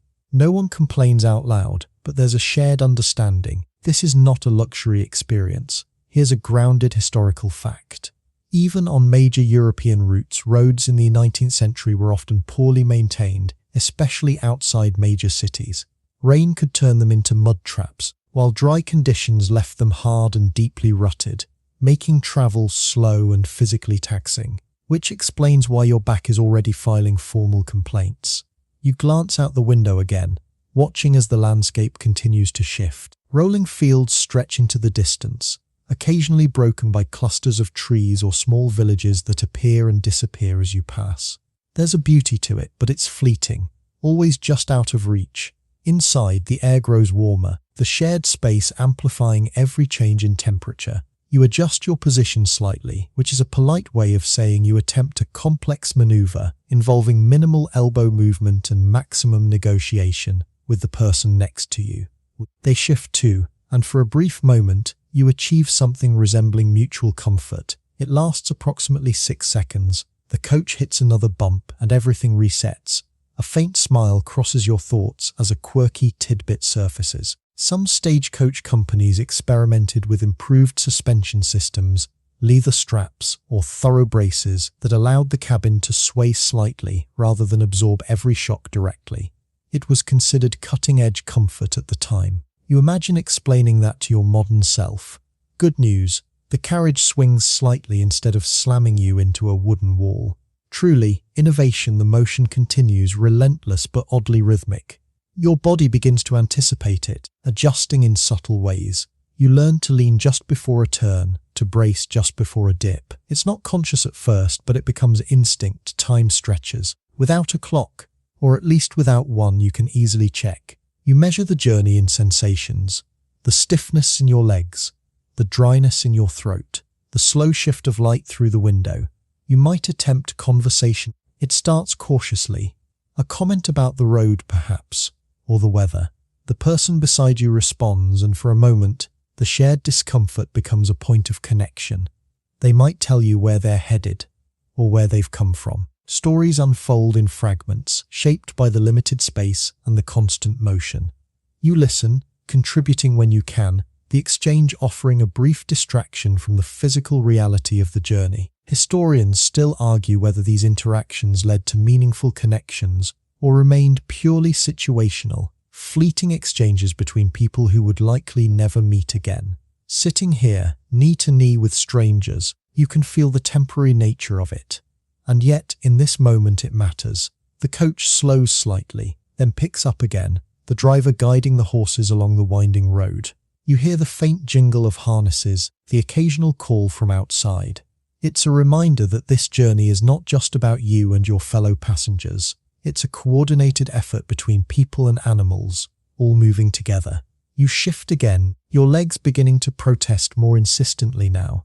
There's a particular kind of discomfort that comes from being unable to fully stretch, to stand, to move freely. It builds gradually, then settles in as a constant companion. You glance toward the door, not because you can do anything about it, but because your brain briefly entertains the idea of escape. It's a nice thought. It remains a thought. Outside, the landscape changes again. The road narrows, winding through a patch of forest where the light filters through leaves in shifting patterns. It's cooler here, the air carrying a faint scent of earth and greenery that contrasts with the enclosed space of the coach. For a moment, it's almost refreshing. Then the coach hits another uneven patch, and you're reminded that nature is beautiful, and also not particularly concerned with your comfort. The hours continue to pass, each one blending into the next. You eat a small portion of whatever you've brought, careful not to make a mess in the limited space. It's not exactly a relaxing meal, more like a strategic refueling. Waters is sipped sparingly. You're aware that opportunities to refill may be limited, and the last thing you want is to run out halfway through a stretch of road that seems determined to last forever. Your fellow passengers go through similar motions, eating, adjusting, occasionally speaking, often just enduring. There's a quiet camaraderie in it, even if it's not openly acknowledged. At some point you realize that the constant motion has become almost hypnotic. The repetition of bumps, the steady roll of wheels, the rhythmic clatter. It creates a kind of background that your mind begins to drift against. You might even find yourself zoning out, your thoughts wandering in that half-focused way that comes with long, repetitive journeys. And then, another jolt. Back to reality continues, the road stretching on, the destination still somewhere ahead. You don't know exactly how far, or how long it will take to get there. You just know that you're moving toward it, one uneven mile at a time. You shift again, earning another brief glance from your neighbour. This time there's a hint of shared humour in it, an unspoken "we're in this together." And you are, for now, because in this moment, in this cramped, rattling space, the journey isn't just about distance, it's about endurance, adaptation, and the quiet understanding that comfort is optional, but forward motion is not. And the road? The road has no intention of getting any smoother. Eventually, mercifully, the coach slows. It's not subtle. The rattling eases, the horse's pace shifts, and you feel that long-awaited change in momentum ripple through the carriage. Conversations pause, bodies straighten slightly, and there's a shared, silent realization among all of you. You're stopping, not forever, of course. That would be too generous. But long enough to stretch, breathe, and briefly remember what it feels like to exist outside of a moving wooden box. The coach pulls into a small roadside inn, the kind that seems to exist solely for moments like this. It's not grand, no sweeping architecture or welcoming luxury, but it stands there with quiet reliability, a checkpoint in a journey defined by long stretches of road. The door opens and fresh air rushes in like an old friend you didn't realize you missed. You step out carefully, your legs taking a second to remember how to function properly. There's a brief wobble, nothing dramatic, just a gentle reminder that sitting in a cramped position for hours has consequences.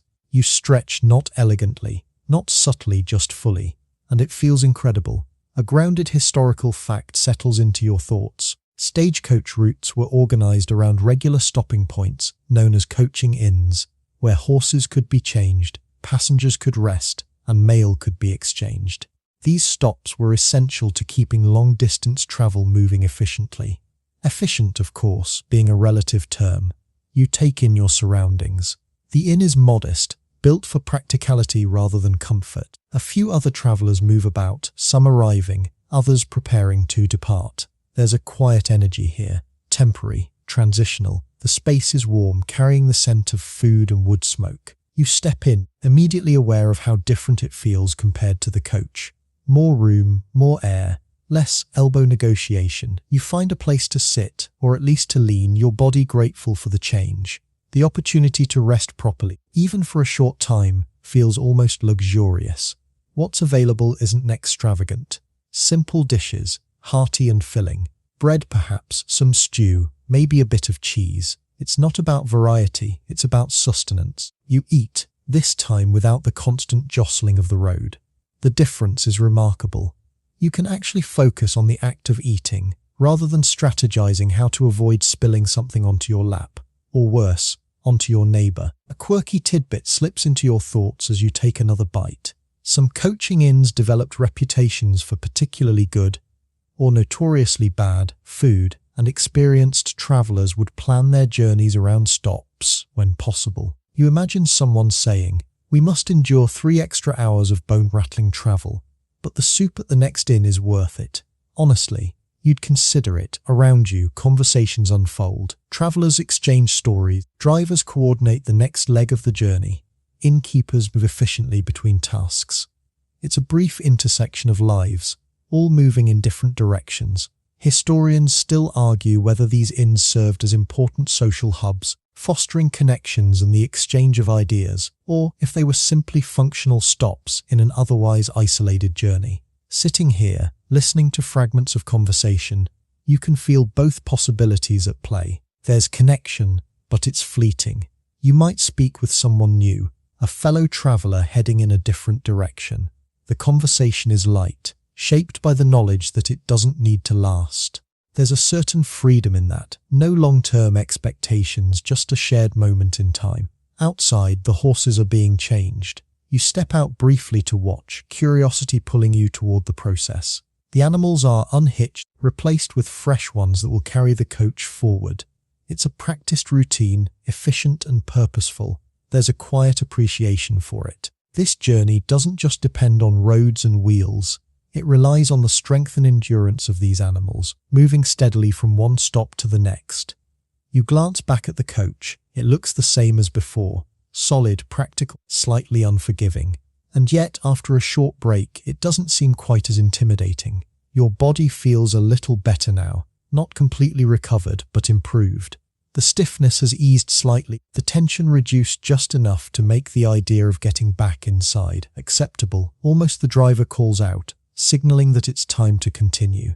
And just like that, the pause ends. You take a final breath of open air, a last stretch, and then you climb back in. The space greets you again, familiar in its constraints. You settle into your seat, adjusting once more, finding that delicate balance between comfort and inevitability. The door closes, the coach lurches forward, and the journey resumes. There's something different now, though. Not dramatically so, but subtly. The brake has reset your perspective just enough to make the motion feel less overwhelming. You've experienced relief, and now you return to the rhythm with a bit more patience. Outside, the scenery continues to shift, the road unfolding ahead. Inside, the same group of passengers settles back into place, the temporary camaraderie deepening slightly through shared experience. You might even exchange a small smile with someone, a quiet acknowledgement of the cycle you're all part of. Endure, pause, endure again. The wheels turn. The road stretches on, and as the coach carries you forward once more, you realize that these brief stops, these moments of stillness, aren't just breaks. They're what make the journey possible, even if they end far too quickly. The road doesn't care that you had a nice little break. In fact, if anything, it seems slightly offended by your temporary comfort and decides to remind you exactly who's in charge. The coach rolls forward with renewed determination, and almost immediately you feel it. The uneven ground, the subtle sway, the familiar jolt that travels straight through your carefully readjusted posture. Welcome back. You settle in again, though settle is doing a lot of heavy lifting here. Your body finds its previous compromises, like returning to a position in a game you never quite mastered. The person across from you shifts as well, a quiet synchronization of discomfort. Outside, the sky begins to change. Clouds gather, slowly at first, like they're just considering the idea of bad weather. The light softens, shadows fading into a more muted tone. You notice it through the window, that subtle shift that suggests something less pleasant might be on its way. And sure enough, the wind picks up. It presses against the sides of the coach, slipping through small gaps and reminding you that insulation, at this point in history, is more of a hopeful concept than a guarantee. You pull your clothing a little tighter, adjusting against the growing chill. A grounded historical fact comes into focus. Stagecoach travel was highly dependent on weather conditions, and storms could significantly delay journeys, damage roads, or even make certain routes impassable for days. So when the first drops of rain hit, you understand immediately. This could get interesting. The sound begins softly, a light tapping against the roof of the coach. It's almost soothing at first, blending with the rhythm of the wheels, but it doesn't stay gentle for long. The rain intensifies. The tapping becomes drumming, steady and persistent. The road beneath you changes as well, the dry, uneven ground turning slick and unpredictable. You feel it in the movement of the coach, the slight slides, the heavier resistance as the wheels push through mud. The driver calls out to the horses, his voice sharper now, more focused. The pace adjusts, not quite slowing, but becoming more cautious. Inside, the atmosphere shifts. There's a subtle tension now, a collective awareness that this isn't just another stretch of road. The elements are involved and they don't negotiate. You glance out the window, watching as the landscape blurs slightly through the rain. What was once clear and defined is now softened, edges blending into one another. It's beautiful in its own way, but also a little unsettling. A quirky tidbit drifts into your mind. Some travelers in this era carried small personal items specifically for bad weather. Extra cloth, waxed coverings, even improvised solutions to keep water out of their belongings. Not exactly high-tech, but surprisingly effective. You check your own situation instinctively, adjusting what you can. There's only so much control you have here, but every little bit helps. The coach jolts more sharply as it hits a deeper patch of mud, the wheels struggling for a moment before finding traction again. You brace yourself, your hands gripping whatever is available.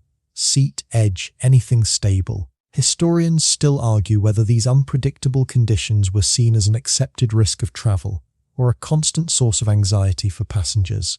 Sitting here, feeling the coach shift beneath you, you're leaning toward both. There's an understanding that this is part of the journey, but that doesn't make it comfortable. The rain continues, steady and unrelenting.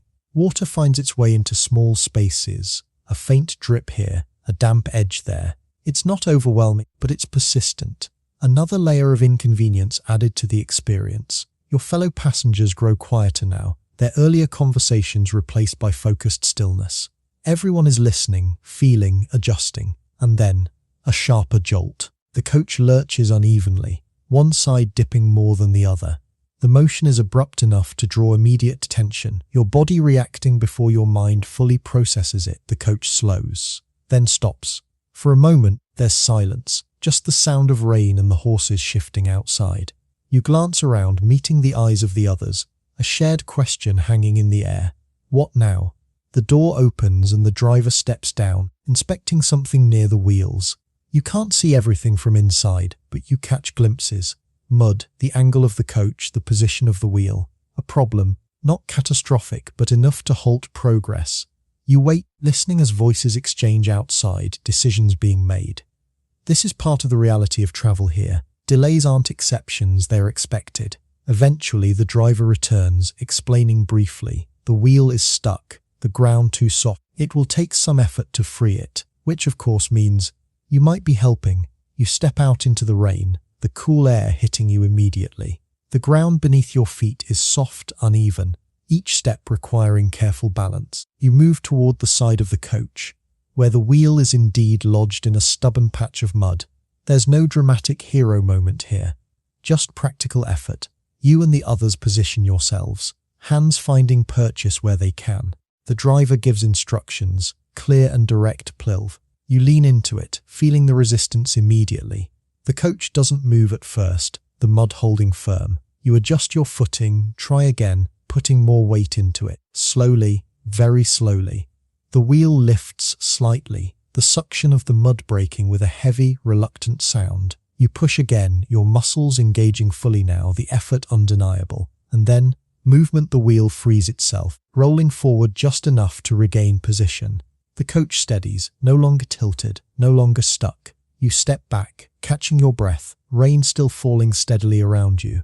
It's not a grand victory, but it's a necessary one. You climb back inside, slightly damp, slightly more aware of the physical reality of this journey.